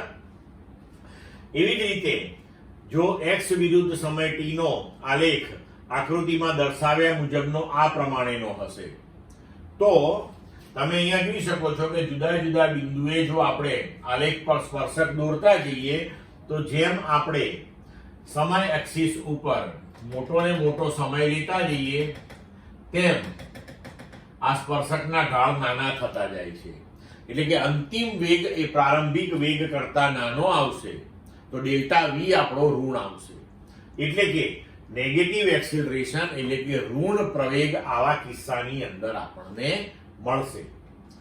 હવે ધારો કે x વિરુદ્ધ સમય t નો આલેખ જે છે એ આવો સુરેખા મળે તો આનો જે ઢાળ છે એ અચળ હોય. ઢાળ અચળ હોય એનો મતલબ કે વેગ અચળ મળ્યો. વેગ અચળ એટલે કે વેગમાં ફેરફાર થતો નથી. તો ડેલ્ટા v શૂન્ય આવે તો એ એટલે કે આપણો પ્રવેગ જે છે શૂન્ય આવે. એટલે આ કિસ્સામાં આપણો વેગ અચળ અને પ્રવેગ શૂન્ય મળે છે. ક્લિયર મિત્રો? હવે આપણે નિયમિત પ્રવેગી ગતિ માટે વેગ v વિરુદ્ધ સમય t ના આલેખો જોઈએ. એટલે કે વેલોસિટી એટલે કે વેગ વિરુદ્ધ સમય v ના જે આલેખો છે તેના પરથી આપણે નિયમિત પ્રવેગ માટે શું કહી શકીએ? તો જુઓ, આ આપણો પહેલો આલેખ કે v વિરુદ્ધ સમય t નો આલેખ. t બરાબર 0 સમયે જે વેગ v0 છે તો આપણે એવું કહી શકીએ કે પ્રારંભિક વેગ છે અને t સમયે અંતિમ વેગ એનો v છે. તો ધન પ્રવેગ સાથે ધન દિશામાં ગતિ. કારણ કે v વિરુદ્ધ સમયનો આલેખ દોરીએ અને એનો જે ઢાળ શોધીએ એ સીધો આપણને પ્રવેગ આપે. બરોબર? તો અહીંયા આલેખનો ઢાળ ધન મળશે, પ્રવેગ ધન મળશે. આલેખ અહીંયા પહેલા ચરણમાં છે એટલે કે ધન પ્રવેગ સાથે ધન દિશામાં ગતિ કહી શકીએ આપણે. બીજો આલેખ જોઈએ તો એમાં પ્રારંભિક વેગ જે છે એ અંતિમ વેગ કરતા મોટો છે અને સમયની સાથે વેગમાં ઘટાડો થઈ રહ્યો છે. અહીંયા સમયની સાથે વેગમાં વધારો થતો હતો તો ધન પ્રવેગ આવ્યો. અહીંયા સમયની સાથે વેગમાં ઘટાડો થાય છે તો ઋણ પ્રવેગ આવે, પણ ગતિની દિશા તો ધન જ છે, તો ઋણ પ્રવેગ સાથે ધન દિશામાં ગતિ. પછી ધારો કે આપણે આ પ્રમાણેનો આલેખ કોઈક વખત મળ્યો આપણને, તો આની અંદર આપણે આ આલેખનો જો ઢાળ શોધીશું તો આપણને ઋણ મળશે, અને અહીંયા આપણે કહી શકીએ કે આ ઋણ એક્સિસ છે, તો ઋણ પ્રવેગ સાથે ઋણ દિશામાંની આ ગતિ થઈ. હવે જો આલેખ આપણને આ પ્રમાણેનો મળે તો તમે જુઓ કે t બરાબર 0 સમયે મહત્તમ વેગ હતો, પછી જેમ જેમ સમય જતો ગયો એમ વેગમાં ઘટાડો થતો ગયો, કોઈ એક ચોક્કસ સમયે વેગ શૂન્ય થયો, પછી પાછો વેગમાં વધારો થતો ગયો પણ દિશા બદલાઈ ગઈ.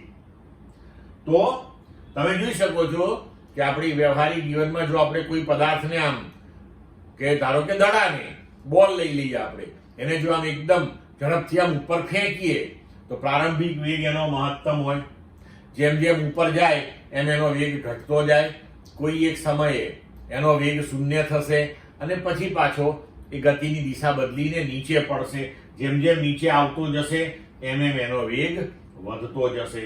તો ઋણ પ્રવેગ સાથે ગતિ કરતો પદાર્થ કે જેની દિશા t1 સમયે બદલાય છે, કારણ કે અહીંયા જુઓ વેગ સતત ઘટતો બતાવ્યો છે અને પછી ઋણ દિશામાં થઈ ગયો છે, તો 0 થી t1 સમય વચ્ચે તે ધન દિશામાં ગતિ કરે છે અને t1 થી t2 વચ્ચે એ વિરુદ્ધ દિશામાં ગતિ કરે છે. ક્લિયર મિત્રો?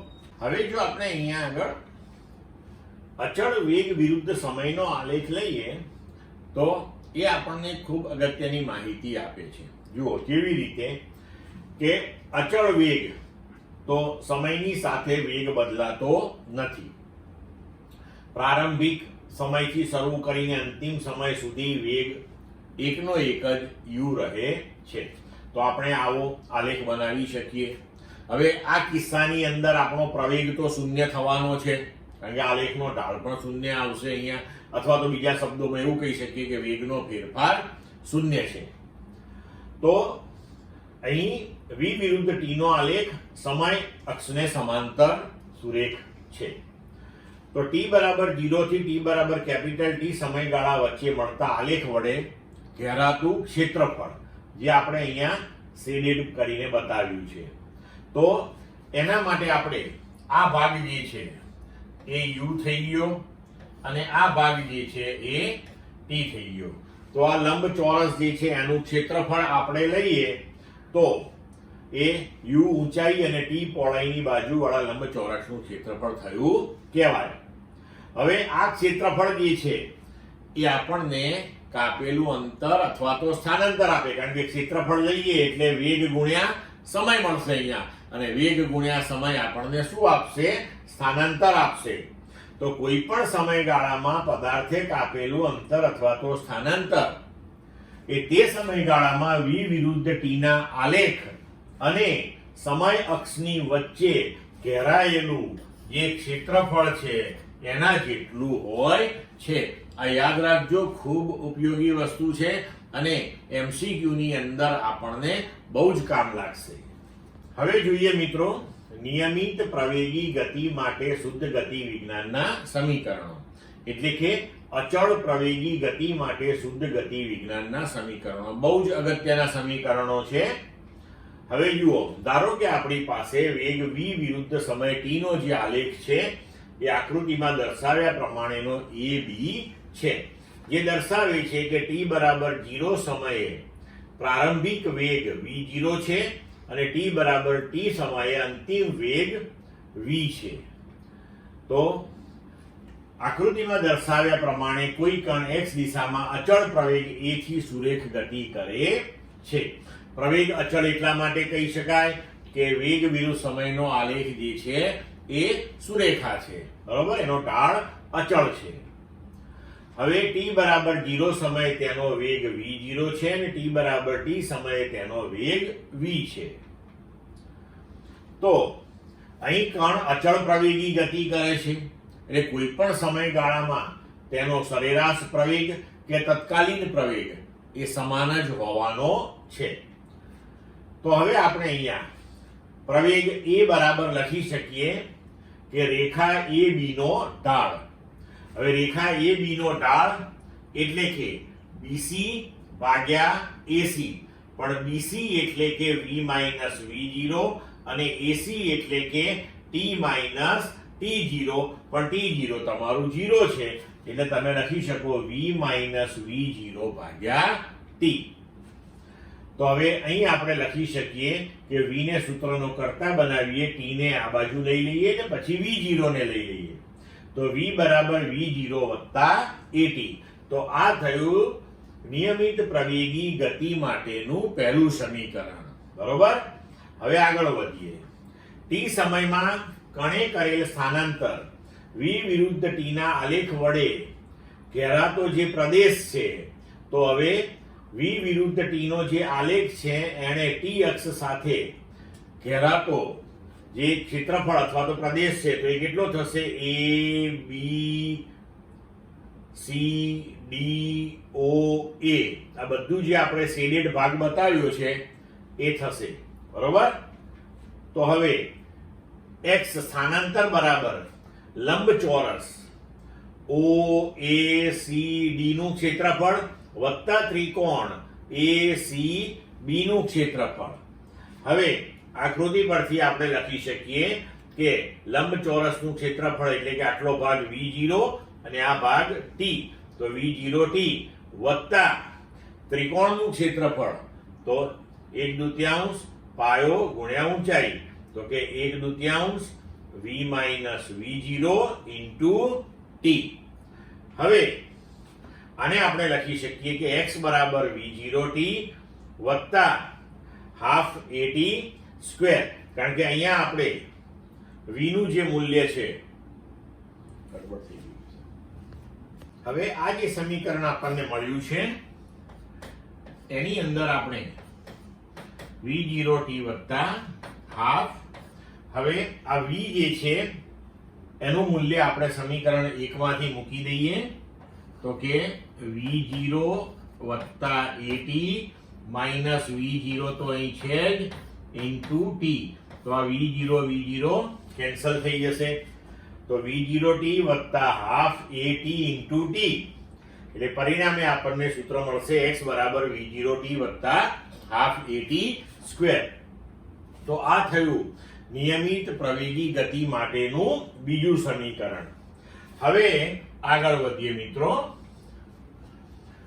સરેરાશ વેગની વ્યાખ્યા આપણે અચળ પ્રવેગી ગતિ માટે એવી રીતે આપી શકીએ કે અંતિમ વેગ વત્તા પ્રારંભિક વેગ ભાગ્યા 2, પણ સરેરાશ વેગ આ પદ્ધતિથી આપણને તો જ મળે કે જો ગતિ અચળ પ્રવેગી હોય, તો આ ધ્યાન રાખજો.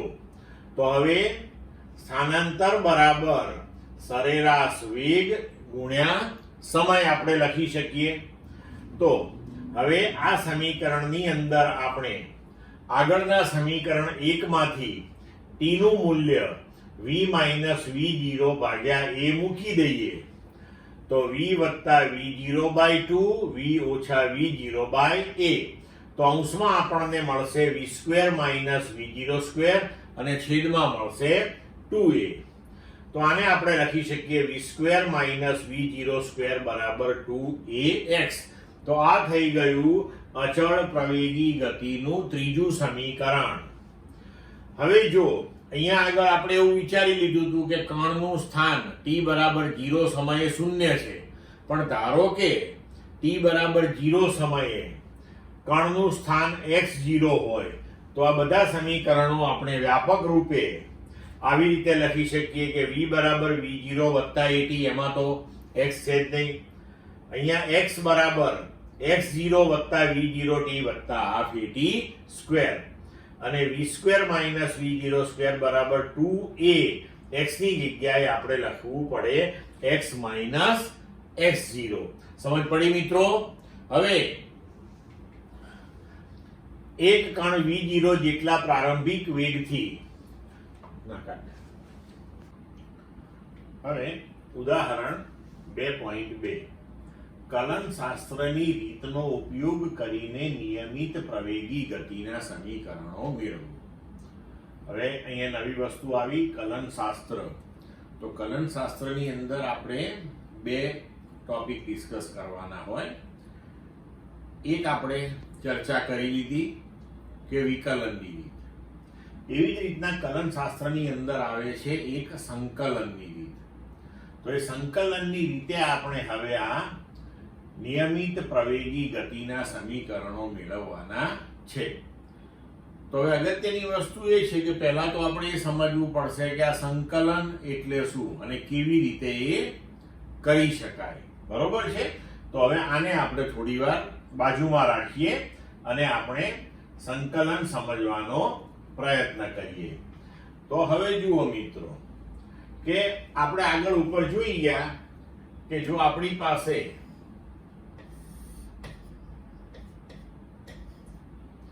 v વિરુદ્ધ t સમયનો આલેખ જો આ પ્રમાણેનો હોય તો આલેખની નીચેનું સમયની અક્ષની સાપેક્ષે અંતરાયેલું જે ક્ષેત્રફળ છે એ આપણને સ્થાનાંતર આપે છે.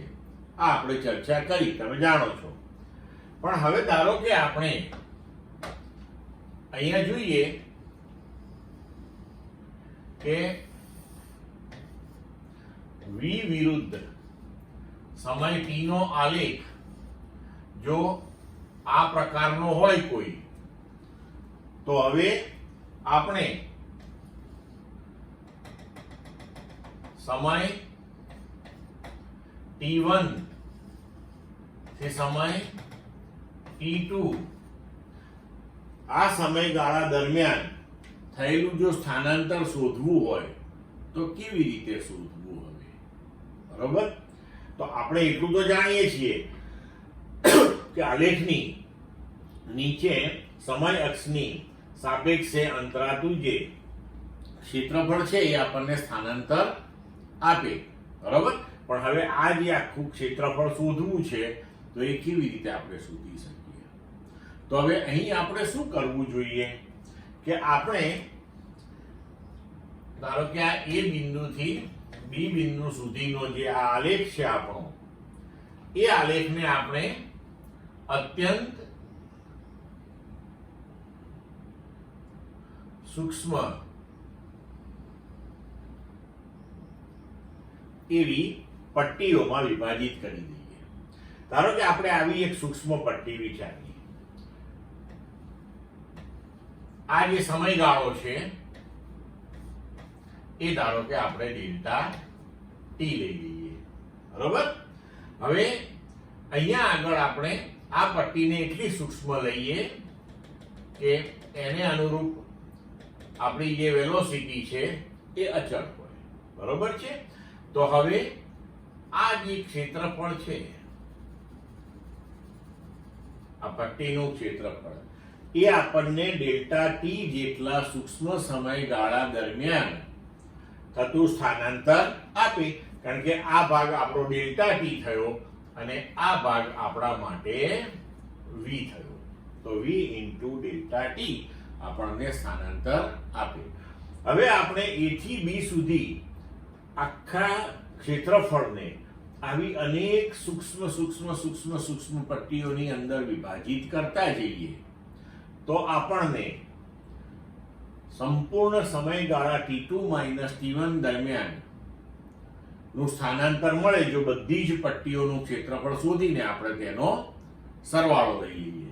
પણ હવે આ પદ્ધતિ તો થોડીક અટપટી થઈ ગઈ આપણા માટે, કારણ કે આપણે કેટલી બધી પટ્ટીઓ અહીંયા તૈયાર કરવી પડે અને આ સમયગાળો પાછો સૂક્ષ્મ લઈને એના માટે આ બધા ક્ષેત્રફળ શોધવા, પછી એ બધાનો સરવાળો કરવો.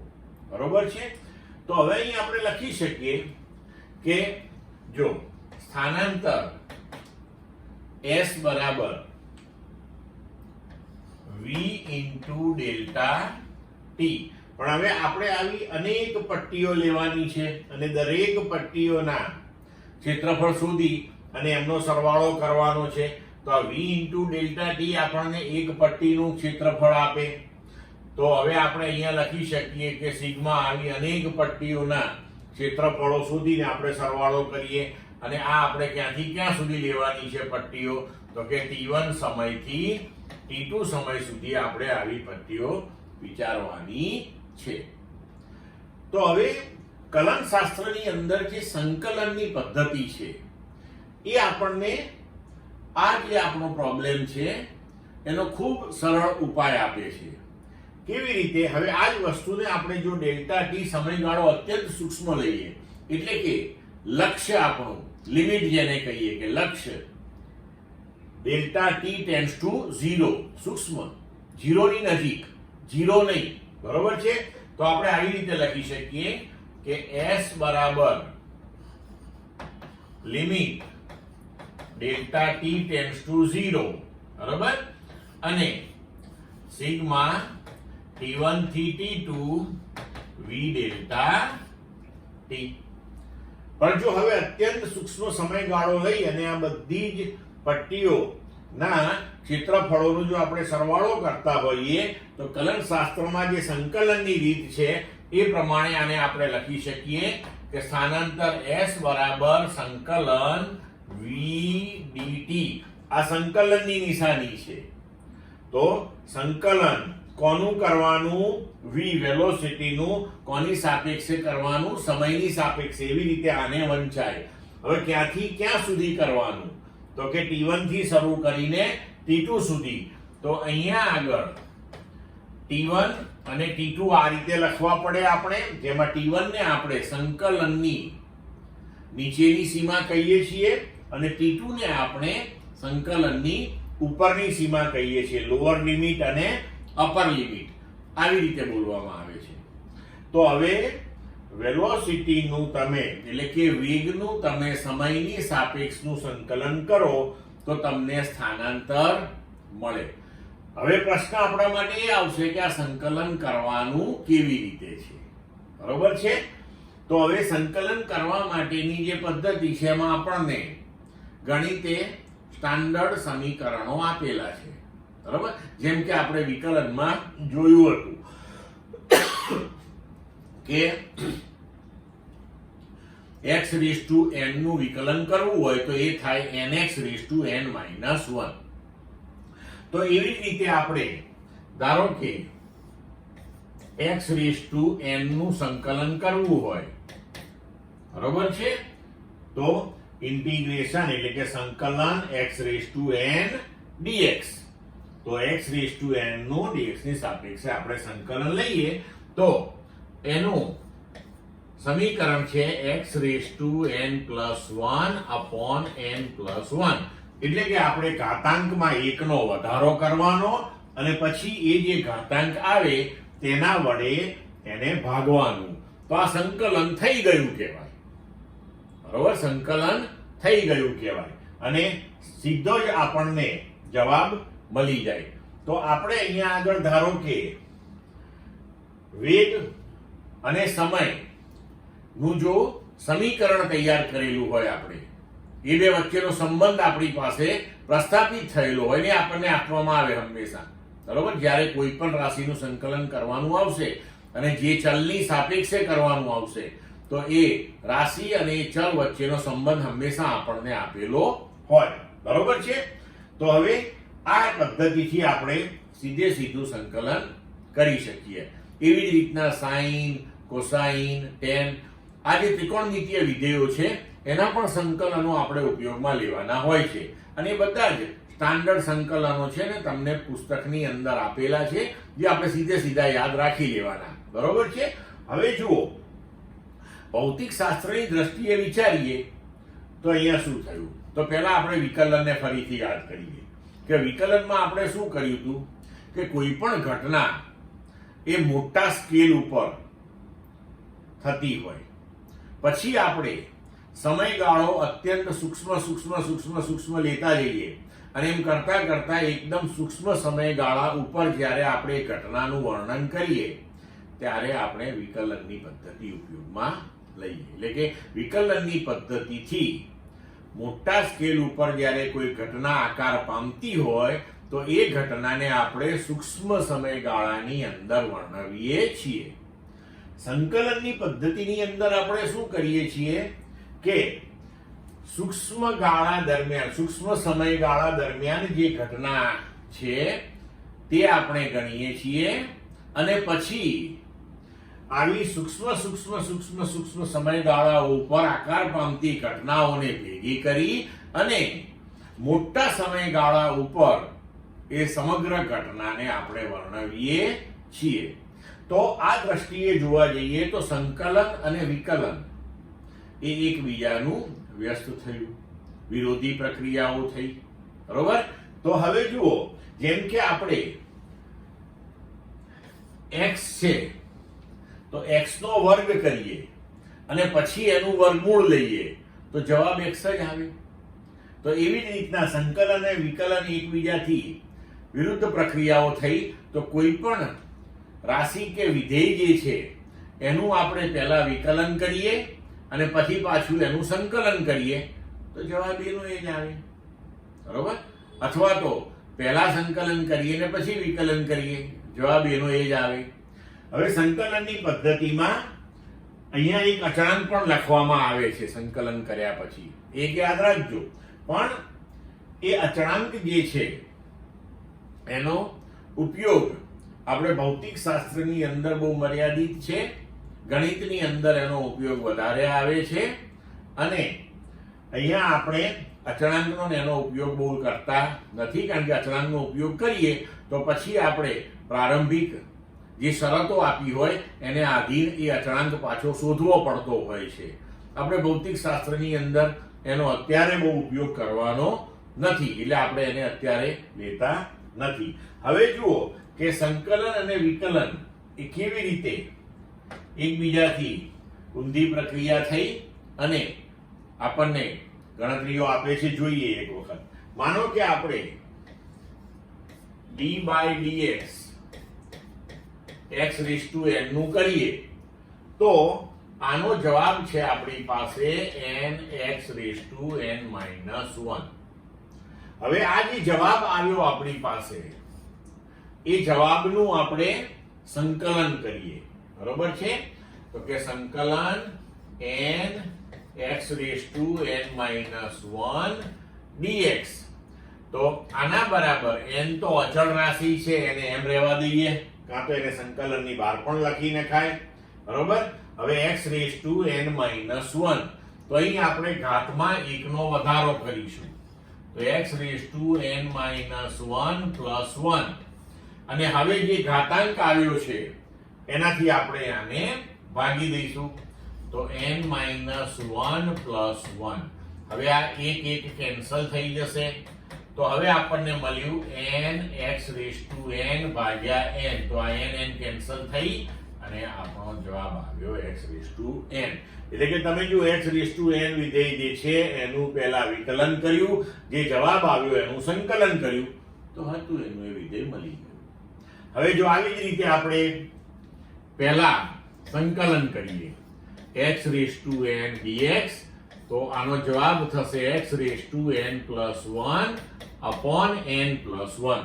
હવે આ જે જવાબ આવ્યો છે એનું આપણે વિકલન કરીએ તો d/dx x⁻n+1/n+1. તો હવે n+1 તો અચળાંક છે, એને આપણે કંઈ કરવાનું નથી, તો એને એઝ ઇટ ઇઝ રહેવા દઈએ. અને હવે અહીંયા ઘાતાંક જે છે એ ગુણકમાં આવી જશે અને ઘાતમાં આપણે 1 નો ઘટાડો કરીશું તો n+1 - 1. તો હવે આ 1 કેન્સલ થયા. તો હવે જુઓ આ n+1 અને n+1 પણ કેન્સલ થશે. તો ફરીથી આનો જવાબ શું થઈ ગયો? x⁻n. તો હવે સંકલન વિકલન આ બધું જ તમને સંપૂર્ણ ખ્યાલ આવી ગયો. તો હવે આપણે દાખલો ગણીએ. તો હવે મિત્રો તમને ખ્યાલ આવી ગયો કે આપણે ધારો કે એક રાશિનું વિકલન કરી અને બીજી રાશિ મેળવી, તો પછી બીજી રાશિ જે છે એનું સંકલન તમે કરો તો પહેલી રાશિ મળે. બરોબર છે? તો એવી જ રીતે જો તમે એક રાશિનું સંકલન કરો અને બીજી રાશિ મેળવો તો બીજી રાશિનું વિકલન કરીને પહેલી રાશિ મેળવી શકો છો. તો હવે આપણે કલનશાસ્ત્રની રીતનો ઉપયોગ કરીને નિયમિત પ્રવેગી ગતિના સમીકરણો મેળવીએ. તો હવે જુઓ કે પ્રવેગ a બરાબર dv/dt એટલે કે વેગનું સમયની સાપેક્ષનું વિકલન કરવાથી તમને પ્રવેગ મળે. તો એનો મતલબ કે પ્રવેગનું સમયની સાપેક્ષનું સંકલન કરવાથી વેગ મળે. બરોબર? તો હવે જુઓ કે dv બરાબર a dt. તો હવે બંને બાજુએ આપણે સંકલન કરીએ. તો કે સંકલન dv બરાબર સંકલન a dt. સમયની આપણે સીમાઓ લીધી 0 થી t સુધી. હવે t બરાબર 0 સમયે જો આપણો પ્રારંભિક વેગ v0 હોય તો વેગની સીમાઓ થશે v0 અને t બરાબર t સમયનો વેગ v હોય તો v0 અને v. આ સીમાઓનો કેવી રીતે ઉપયોગ થાય એ હવે આપણને ખબર પડશે અહીંયા આગળ. હવે આપણે સંકલન dv. તો અહીંયા આગળ તમે જુઓ કે સંકલન અને dv એની વચ્ચે v નથી. બરોબર છે? તો v નથી તો 1 છે. 1 છે એટલે v0 છે એવું પણ તમે લખી શકો. હવે v0 હોય અને એનું આપણે સંકલન કરીએ તો એ થશે v0+1 ભાગ્યા 0+1 એટલે કે v થશે. તો પછી આ સંકલન dv જે છે એનો જવાબ આવશે v. અને પછી જ્યારે આપણે સંકલન કરી લઈએ ત્યારબાદ આ સીમાઓ જે છે એ કૌંસની જમણી બાજુએ નીચે અને ઉપર આવી રીતે દર્શાવવાની. હવે a તો અહીંયા આગળ પ્રવેગ આપણો અચળ છે તો એનું સંકલન કશું કરવાનું નથી. એનો સંકલનમાં કોઈ રોલ નથી એટલે એને આપણે અલગ રાખ્યો. સંકલન dt તો જેમ હમણાં ચર્ચા કરી સંકલન dv v આવ્યું તો સંકલન dt t અને આ સીમાઓ લખી. હવે સીમાઓનો મતલબ થાય કે આપણો જવાબ આપણે નીચેની સીમા અને ઉપરની સીમા બેની વચ્ચે જોઈએ છે. તો હવે આપણે શું કરીશું કે પહેલા v બરાબર ઉપરની સીમા v લઈશું અને ઓછા v બરાબર v0 એટલે કે બે વચ્ચેનો આપણને આ જવાબ મળે. તો અહીંયા કહીએ આપણે કે v બરાબર v એટલે કે અપર લિમિટ પહેલા મૂકી અને v બરાબર v0 એટલે કે લોઅર લિમિટ. તો v માઇનસ v0 એવી રીતે જમણી બાજુએ a ઇન્ટુ t બરાબર t માઇનસ t બરાબર 0 એટલે t જ થશે. તો v માઇનસ v0 બરાબર at. તો v બરાબર v0 વત્તા at આપણું પહેલું સમીકરણ તૈયાર થયું. હવે જોઈએ આપણે બીજું સમીકરણ.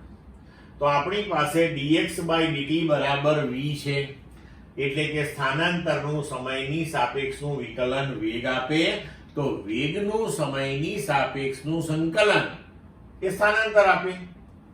તો લખીએ dx બરાબર v dt. હવે બંને બાજુએ સંકલન કરીએ તો સંકલન dx બરાબર સંકલન v dt. હવે સમય t બરાબર 0 એ જો આપણું સ્થાન x0 હોય તો t માટેની નીચેની સીમા 0 અને સ્થાનાંતર અથવા તો સ્થાન માટેની નીચેની સીમા x0.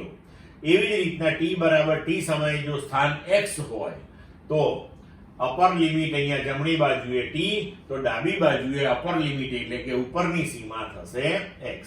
હવે સંકલન dx એટલે x થઈ જશે તો x થઈ ગયું. હવે આ v તો v અને dt એટલે કે વેગ અને સમય એનો સંબંધ દર્શાવતું આપણી પાસે સમીકરણ હોવું જોઈએ. તો v ની જગ્યાએ આપણે લખ્યું v0 વત્તા at અને dt. આ સમીકરણ 1 માંથી આ કિંમત મૂકી. હવે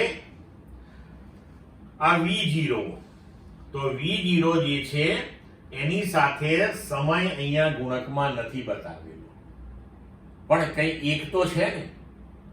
તો એક છે મતલબ કે v0 ની સાથે ગુણકમાં અહીંયા આગળ તમે t⁻0 આવું પણ લખી શકો. તો v0 t⁻0 નું સંકલન t થયું a અને આ t તો t⁻1 છે એનો મતલબ કે એનું સંકલન t⁻2/2 થયું. અને હવે આપણે અહીંયા સીમાઓ લખી જમણી બાજુએ. અહીંયા આગળ સંકલન x થયું એમાં ડાયરેક્ટ સીમાઓ મૂકીને ડાબી બાજુ લખી દીધી. હવે આપણે અહીંયા t ની જગ્યાએ એક વખત t મૂકીએ અને માઈનસ t ની જગ્યાએ 0 મૂકીએ તો 0 તો 0 થઈ જશે બધું જ, એટલે નહીં લખીએ તો પણ ચાલશે. તો હવે x આ x0 ને જમણી બાજુએ લઈ ગયા, v0t અહીંયા પણ t બરાબર t તો વત્તા હાફ at સ્ક્વેર. તો આ થયું આપણા માટે બીજું સમીકરણ. ક્લિયર? હવે જોઈએ ત્રીજું સમીકરણ. હવે આપણી પાસે a બરાબર dv/dt છે. તો આ dv/dt ના આપણે ભાગ પાડી શકીએ કે dv/dx ગુણ્યા dx/dt, એટલે સરવાળે આ dv/dt થયું. હવે dx/dt એટલે પાછો વેગ, તો a બરાબર v dv/dx થયું હવે આપણા માટે. બરોબર છે? તો હવે v dv બરાબર a dx આપણે લખીએ આને, આ dx ને આપણે આ બાજુએ લઈ ગયા. હવે બંને બાજુએ સંકલન કરીએ તો સંકલન v dv બરાબર સંકલન a dx. તો પ્રારંભિક સ્થાન x0 તો પ્રારંભિક વેગ v0, અંતિમ સ્થાન x તો અંતિમ વેગ v. એ પ્રમાણે આપણે અહીંયા લિમિટ મૂકી દીધી. હવે સંકલન v dv તો એ થશે v²/2. આ લિમિટ મૂકી દીધી બરાબર a અચળ છે, સંકલન dx એકલું લઈએ તો એનું x થશે, તો x0 અને x. હવે જો આપણે લિમિટ મૂકી દઈએ તો v બરાબર v upper limit minus v બરાબર v0 લોઅર લિમિટ, તો v² માઈનસ v0/2 a. અને હવે કૌંસમાં x બરાબર upper limit x minus x બરાબર લોઅર લિમિટ x0. તો સમીકરણ તૈયાર થયું v² માઈનસ v0² બરાબર 2a x માઈનસ x0. તો આ થઈ ગયું આપણા માટે હવે ગતિનું ત્રીજું સમીકરણ. એને ખાલી આપણે v0² ને આ બાજુએ લઈ જઈને લખ્યું છે. તો આ રીતે આપણે કલનશાસ્ત્રની સંકલનની રીતનો ઉપયોગ કરીને નિયમિત પ્રવેગી ગતિના બધા જ સમીકરણો મેળવી શકીએ છીએ. ક્લિયર મિત્રો? ચાલો હવે જોઈએ ઉદાહરણ 2.3. એક બહુમાળી મકાનના ટોચ પરથી એક દડાને શિરોલંબ ઉર્ધ્વ દિશામાં 20 મીટર પર સેકન્ડની ઝડપથી ફેંકવામાં આવે છે. દડો જે બિંદુએથી ફેંકવામાં આવે છે તેની જમીનથી ઊંચાઈ 25 મીટર છે. તો a દડો કેટલી ઊંચાઈએ પહોંચશે, b દડો જમીનને અથડાય તે પહેલા કેટલો સમય લાગશે, g આપણને કહ્યું છે 10 મીટર પર સેકન્ડ સ્ક્વેર લો. હવે ઉકેલ જોઈએ. તો જુઓ પરિસ્થિતિ અહીંયા આકૃતિમાં જુઓ કે 25 મીટર ઊંચું બહુમાળી મકાન અને એની ટોચ ઉપરથી આપણે દડો ફેંક્યો. બરોબર છે? હવે અહીંયા આપણે ધારો કે આ જે દડો છે એ b જેટલી મહત્તમ ઊંચાઈ સુધી પહોંચે છે એવું વિચારી લઈએ, અને પછી ત્યાંથી એ ફરી પાછો નીચે જમીન પર પડે છે. બરોબર છે? તો આ જે મહત્તમ ઊંચાઈ છે એને આપણે y નામ આપ્યું છે, અને એનું આ જે પ્રારંભિક સ્થાન છે એને આપણે y0 કહીએ. તો a થી b સુધીનું અંતર y માઈનસ y0, અથવા તો એને આપણે ઊંચાઈ h પણ કહી શકીએ. બરોબર? હવે આપણે ગણતરી કરીશું. જુઓ કે હવે આપણને કહેલું છે કે એ બિંદુએથી જ્યારે પદાર્થને ફેંકીએ છીએ ત્યારે તેનો પ્રારંભિક વેગ 20 મીટર પર સેકન્ડ છે. પ્રવેગ આપણે a બરાબર g માઈનસ 10 મીટર પર સેકન્ડ સ્ક્વેર લેવાનો છે, કારણ કે એ અધો દિશામાં હશે. અને b બિંદુએ જ્યારે પદાર્થ પહોંચશે એટલે કે દડો પહોંચશે ત્યારે તેનો અંતિમ વેગ થઈ જશે 0 મીટર પર સેકન્ડ. તો હવે સૌથી પહેલો પ્રશ્ન આપણો એ કે દડો કેટલી ઊંચાઈએ પહોંચશે. તો ધારો કે ઊંચા મકાન પરથી ઊંચે ફેંકેલા પદાર્થ a થી b એટલે કે h જેટલી ઊંચાઈએ જાય છે. તો આપણે સમીકરણ v² - v02 બરાબર 2ah પરથી લખી શકીએ કે v બરાબર 0, પ્રારંભિક વેગ 20, 2a બરાબર -10 into h. આને ઉકેલીશું તો જવાબ મળશે h બરાબર 20 મીટર. એટલે કે બોલ એટલે કે દડો આપણો ટાવરની ઊંચાઈએથી 20 મીટર જેટલો ઊંચે જશે. બરોબર. હવે ઓલરેડી 25 મીટર જેટલે ઉપરથી તો આપણે ફેંક્યો હતો અને બીજો 20 મીટર ગયો. તો હવે બી બિંદુએથી જ્યારે જમીન પર પડશે ત્યારે 45 મીટર જેટલું અંતર એ ટૂંકમાં કાપશે. હવે બરોબર. હવે આપણે બીજા પ્રશ્ન ઉપર જઈએ કે દડો જમીનને અથડાય તે પહેલા કેટલો સમય લાગશે. તો આ ગણતરી આપણે બે રીતે કરી શકીએ છીએ કે એક આપણે એવું કરીશું કે A થી B સુધી જતા એને કેટલો સમય લાગે છે એ ગણીશું ને પછી B થી જમીનને અથડાતા કેટલો સમય લાગે એ સમય શોધીશું ને પછી બે સમયનો સરવાળો કરીશું. અને બીજી પદ્ધતિમાં ડાયરેક્ટ આપણે પ્રારંભિક સ્થાન અને અંતિમ સ્થાન ગણીને આગળ વધીશું. તો હવે જોઈએ પ્રથમ રીત. તો A થી B સુધી જતા લાગતો સમય ધારો કે t1 અને B થી જમીન સુધી એટલે કે C સુધી જતા લાગતો સમય t2.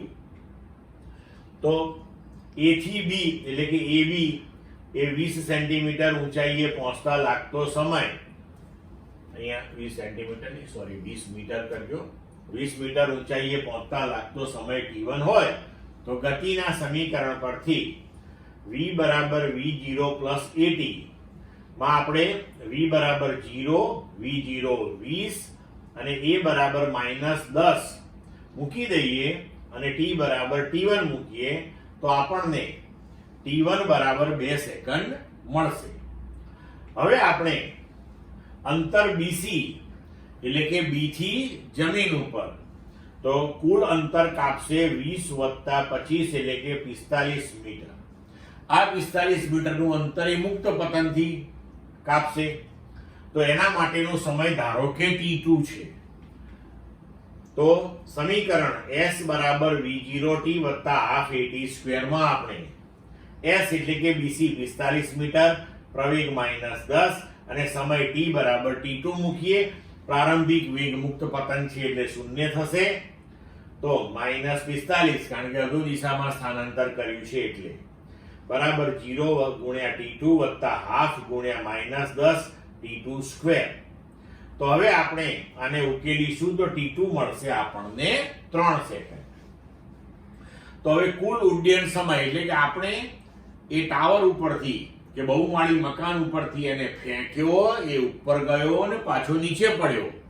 તો આ દરમિયાનનો કુલ સમય t1 વત્તા t2 બરાબર થશે 2 વત્તા 3 એટલે કે 5 સેકન્ડ.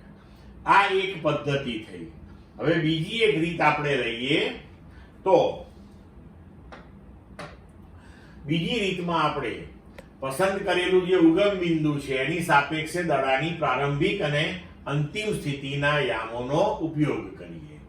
તો હવે જુઓ કે આપણું આ જે સમીકરણ છે y બરાબર y0 વત્તા v0t વત્તા હાફ at². આ સમીકરણમાં y જે છે અંતિમ સ્થાન બતાવે છે, y0 પ્રારંભિક સ્થાન બતાવે છે. એનો હવે આપણે ઉપયોગ કરીએ. તો પ્રારંભિક વેલોસિટી એટલે કે વેગ એ આપણે દડાની જે ફેંક્યો છે એ લઈશું અહીંયા. તો y0 પ્રારંભિક સ્થાન 25 મીટરેથી આપણે એને ઉપર ફેંક્યો અને જ્યારે જમીન ઉપર એ પાછો પડે છે તો જમીનને આપણે સંદર્ભ લઈએ તો ત્યાં યામ થઈ જશે 0. પ્રારંભિક વેગ 20 એ બરાબર -10. તો સમય કેટલો? તો કે આ મૂલ્યો બધા આપણે સમીકરણમાં મૂકીએ તો y બરાબર 0, y0 25, v0 20 into t વત્તા હાફ a -10 into t². હવે આને આપણે ઉકેલીશું તો આ જે દ્વિઘાત સમીકરણ મળે ને એને ઉકેલ મેળવીએ તો આપણને t બરાબર 5 સેકન્ડ મળશે. ક્લિયર મિત્રો? ચલો ઉદાહરણ 2.4. મુક્ત પતન પામતા પદાર્થની ગતિની ચર્ચા કરો. હવાનો અવરોધ અવગણો. હવે જો આપણે પૃથ્વીની સપાટીથી થોડીક ઊંચાઈએ કોઈ પદાર્થને આમ પકડી રાખ્યો હોય અને પછી એને આમ છોડી દેવાનો, એટલે હવે પદાર્થનું મુક્ત પતન થઈ રહ્યું છે. તો પદાર્થનું મુક્ત પતન એ ગુરુત્વાકર્ષી બળની અસર હેઠળ થશે. તો ગુરુત્વ બળને કારણે તે નીચે તરફ પ્રવેગી ગતિ કરશે અને ગુરુત્વને કારણે ઉદ્ભવતા પ્રવેગને આપણે ગુરુત્વ પ્રવેગ કહીએ છીએ, જેને g વડે દર્શાવીએ છીએ. અને જો આપણે હવાનો અવરોધ અવગણીએ, બરોબર છે, તો પદાર્થ મુક્ત પતન કરે છે. પદાર્થ જે ઊંચાઈએથી પતન પામે છે તે ઊંચાઈ પૃથ્વીની ત્રિજ્યાની સરખામણીમાં ખૂબ નાની હોય, એટલે આપણે g નું મૂલ્ય 9.8 મીટર પર સેકન્ડ સ્ક્વેર અચળ લઈ શકીએ. એટલે કે મુક્ત પતન એ અચળ પ્રવેગી ગતિનો કિસ્સો છે. તો હવે આપણે અચળ પ્રવેગી ગતિના સમીકરણો વાપરી શકીએ. તો હવે ગુરુત્વીય પ્રવેગ હંમેશા અધો દિશામાં હોય, એટલે કે આપણે એને ઋણ લઈશું. તો એ બરાબર -g બરાબર -9.8 મીટર પર સેકન્ડ સ્ક્વેર. હવે આપણા ગતિના સમીકરણો જે છે એમાં v બરાબર v0 વત્તા at પહેલું સમીકરણ છે. તો પ્રારંભિક વેગ 0 હોય એટલે 0, a ની જગ્યાએ -g લખ્યું. તો v બરાબર -9.8t આવું સૂત્ર મળશે આપણને. y બરાબર v0t plus half at square એવું સૂત્ર છે આપણી પાસે. તો v0 0 એટલે અહીંયા 0 કર્યું, a ની જગ્યાએ -g એટલે આપણે હવે જો મૂલ્ય મૂકીએ તો 9.8 ભાગ્યા 2 એટલે -4.9 t square metre. v square બરાબર v0 સ્ક્વેર પ્લસ 2ay આવું સૂત્ર છે આપણી પાસે. પ્રારંભિક વેગ 0, a ની જગ્યાએ -g, 9.8 ગુણ્યા 2 એટલે -19.6y મીટર સ્ક્વેર પર સેકન્ડ સ્ક્વેર. હવે જો આપણે આ જે આપણને સૂત્રો મળ્યા તેને અનુરૂપ જો પ્રવેગ, વેગ અને અંતરમાં થતા ફેરફારના આલેખો આપણે જોઈએ સમયની સાથેના, તો સૌથી પહેલા પ્રવેગનો આલેખ જોઈએ. તો સમયની સાથે પ્રવેગ બદલાવાનો નથી, પ્રવેગ અચળ છે. તેનું મૂલ્ય 9.8 છે. આપણે -9.8 લઈએ છીએ કારણ કે તે અધો દિશામાં છે. તો અહીંયા -9.8 સમયની સાથે તે બદલાતો નથી, એટલે કે પ્રવેગ વિરુદ્ધ સમયનો આલેખ સમય અક્ષિસ ની સમાંતરે મળશે. બરોબર. તેવી જ રીતે હવે આપણે જો વેગનો સમયની સાપેક્ષનો ફેરફાર જોઈએ તો આપણી પાસે સૂત્ર હતું કે વેગ v બરાબર -9.8t, એટલે કે v સીધું જ સમય t ને સમચલનમાં છે. તો એનો આલેખ સુરેખા મળશે. આપણે અહીંયા ચોથા ચરણની અંદર એટલા માટે લીધો છે કે ગતિ અધો દિશામાં છે, ઋણ દિશામાં છે. તો હવે આ આલેખ સુરેખા મળે એટલે આલેખનો ઢાળ કેવો આવવો જોઈએ? અચળ આવે. અને આલેખનો ઢાળ જે છે એ આપણને શું આપે? પ્રવેગ આપે. કારણ કે વેગ વિરુદ્ધ સમયનો આલેખ દોરીએ અને એનો ઢાળ શોધીએ તો એ પ્રવેગ આવે. તો સુરેખા મળે આપણને, અને આનો ઢાળ જે છે એ આપણને હંમેશા 9.8 જેટલો જ મળતો હોય. બરોબર. હવે આપણે જોઈએ સ્થાનાંતર. તો સ્થાનાંતર એ સમયના વર્ગના સમપ્રમાણમાં આવતું હતું આપણે સમીકરણની અંદર. તો હવે જુઓ, સ્થાનાંતર વિરુદ્ધ સમયનો આલેખ આપણે દોરીએ તો એ આ પ્રમાણેનો મળશે. જેમ જેમ સમય વધતો જાય તેમ તેમ તેને કાપેલું અંતર વધતું ને વધતું જશે. એટલે કે પહેલી સેકન્ડમાં જે અંતર કાપશે એના કરતા બીજી સેકન્ડમાં વધારે અંતર કાપશે, એના કરતા ત્રીજી સેકન્ડમાં વધારે અંતર કાપશે. એટલે આપણો આલેખ આ પ્રમાણેનો મળશે. ક્લિયર મિત્રો? હવે જોઈએ ઉદાહરણ 2.5. ગેલિલિયોનો એકી અંકનો નિયમ. સ્થિર સ્થિતિમાંથી મુક્ત પતન પામતા પદાર્થ દ્વારા સમાન સમયગાળામાં કપાયેલ અંતરો એકબીજાના એવા ગુણોત્તરમાં હશે જે ગુણોત્તર 1 થી શરૂ થતી એકી સંખ્યા માટે હોય, એટલે કે 1:3:5:7 હોય તેમ સાબિત કરો. હવે જુઓ કે મુક્ત પતન પામતા પદાર્થના સમય અંતરાલને ઘણા બધા સમાન સમય ટાઉમાં વિભાજિત કરીને ક્રમિક સમયગાળામાં પદાર્થ દ્વારા કપાયેલ અંતરો આપણે શોધીએ. હવે એ પદાર્થનો પ્રારંભિક વેગ 0 છે, કારણ કે મુક્ત પતન છે, માટે y બરાબર -12gt².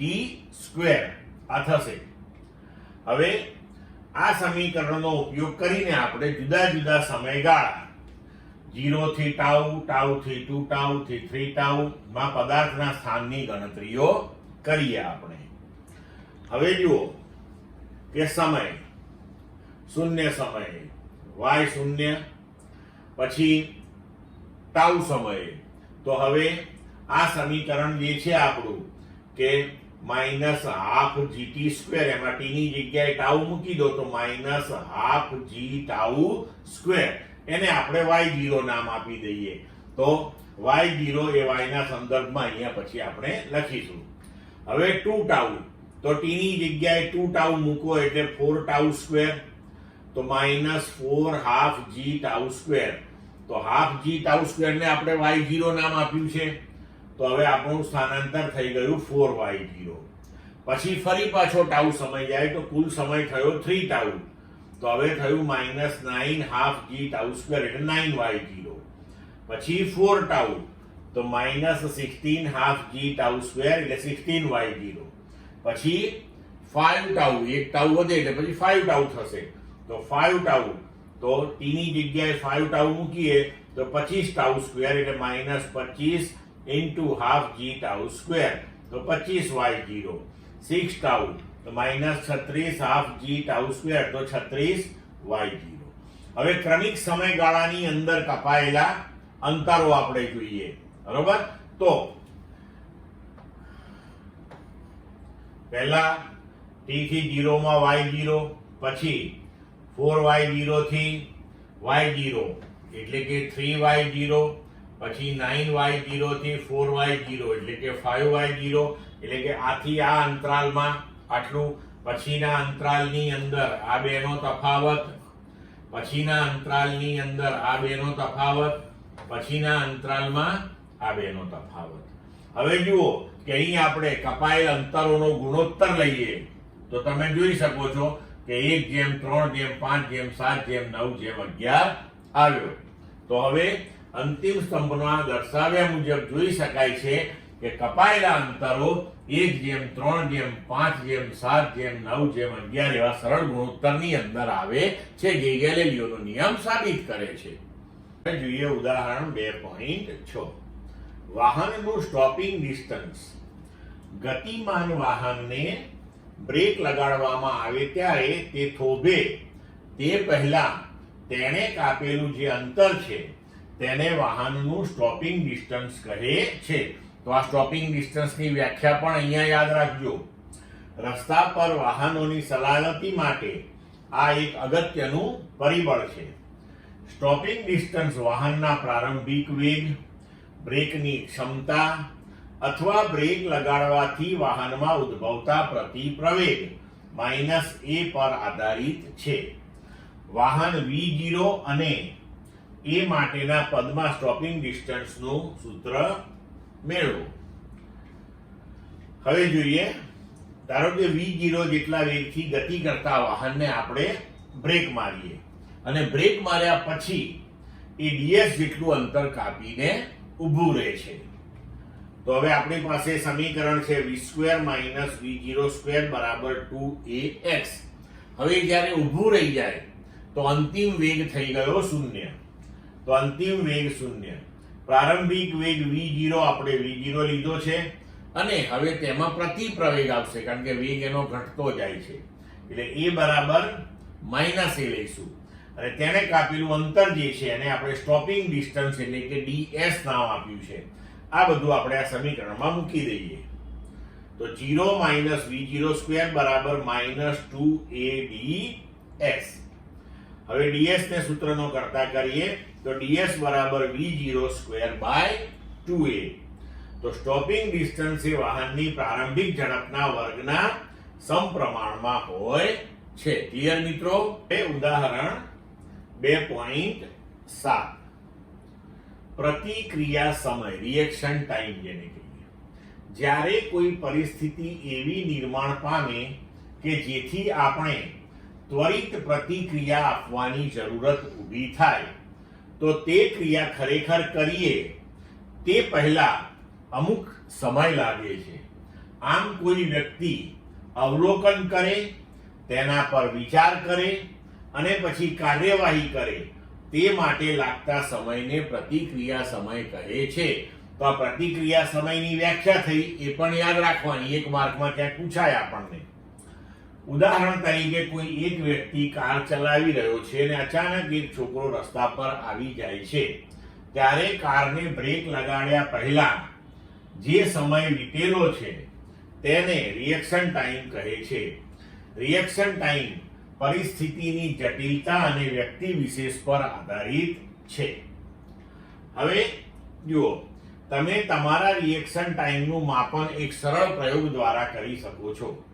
તમારા મિત્રને એક ફૂટપટ્ટી આપો અને તેને કહો કે તે ફૂટપટ્ટી તમારા અંગૂઠા અને બાકીની 4 આંગળીઓ વચ્ચેની જગ્યામાંથી આકૃતિમાં દર્શાવ્યા મુજબ સીધો લંબ પડતી મૂકે. જેવી ફૂટપટ્ટી મુક્ત પતન પામે તરત જ તમે તેને પકડી લો. ફૂટપટ્ટી વડે કપાયેલ અંતર d માપો. એક વિશેષ ઉદાહરણમાં ધારો કે d બરાબર 21 સેન્ટીમીટર મળ્યું છે, તો રિએક્શન સમયની ગણતરી કરો. એટલે આમાં શું કરવાનું તમારે કે તમારો મિત્ર આમ પકડી રાખે ફૂટપટ્ટી, આવી રીતે તમારે આ 2 આંગળીઓ આમ રાખવાની, અંગૂઠો અને આંગળી, બરોબર? ફૂટપટ્ટી તમારા અંગૂઠા અને આંગળીની વચ્ચે છે, તમારા મિત્રએ પકડી રાખ્યું છે, તમે જોઈ રહ્યા છો. હવે જેવો તમારો મિત્ર છોડે એવું તમારે ફૂટપટ્ટીને પકડી લેવાની. એટલે તમારા મિત્રએ છોડ્યું, તમે જોયું ને તમે ફૂટપટ્ટીને પકડી, બરોબર છે? એ દરમિયાન થોડોક સમય તો પસાર થઈ જ જશે. તો એ સમયગાળા દરમિયાન ફૂટપટ્ટી કંઈક અંતર કાપી લેશે. માનો કે કોઈ એક પ્રયોગમાં અંતર 21 સેન્ટીમીટર જેટલું છે. તો હવે જુઓ, માપપટ્ટી મુક્ત પતન કરેલે પ્રારંભિક વેગ 0, એ બરાબર -g અધો દિશામાં છે એટલે -9.8 મીટર પર સેકન્ડ સ્ક્વેર. તો t સમયમાં કાપેલું અંતર જો d હોય તો આપણે લખી શકીએ કે d બરાબર v0t plus half a. t ની જગ્યાએ આપણે tr લખ્યું કારણ કે રિએક્શન ટાઈમ લખ્યો છે આપણે, એટલે tr સ્ક્વેર. તો d બરાબર 0 વત્તા half minus g tr square. તો d બરાબર -હાફ g tr સ્ક્વેર. તો tr બરાબર √2d બાય g. અહીંયા ઋણ નિશાની આપણે એટલા માટે કાઢી છે કે d અંતર જે કપાયું છે એ પણ અધો દિશામાં છે, એટલે d ને પણ જો આપણે ઋણ લઈએ તો બંને બાજુથી ઋણ નિશાની નીકળી જાય. હવે 2d આપણે કોઈ એક પ્રયોગમાં કહ્યું કે 21 સેન્ટીમીટર જેટલું છે અને આ g નું મૂલ્ય મૂકીએ તો સમય આવશે 0.207 સેકન્ડ. એટલે કે રિએક્શન ટાઈમ લગભગ 2 સેકન્ડ જેવો આવ્યો. ક્લિયર મિત્રો?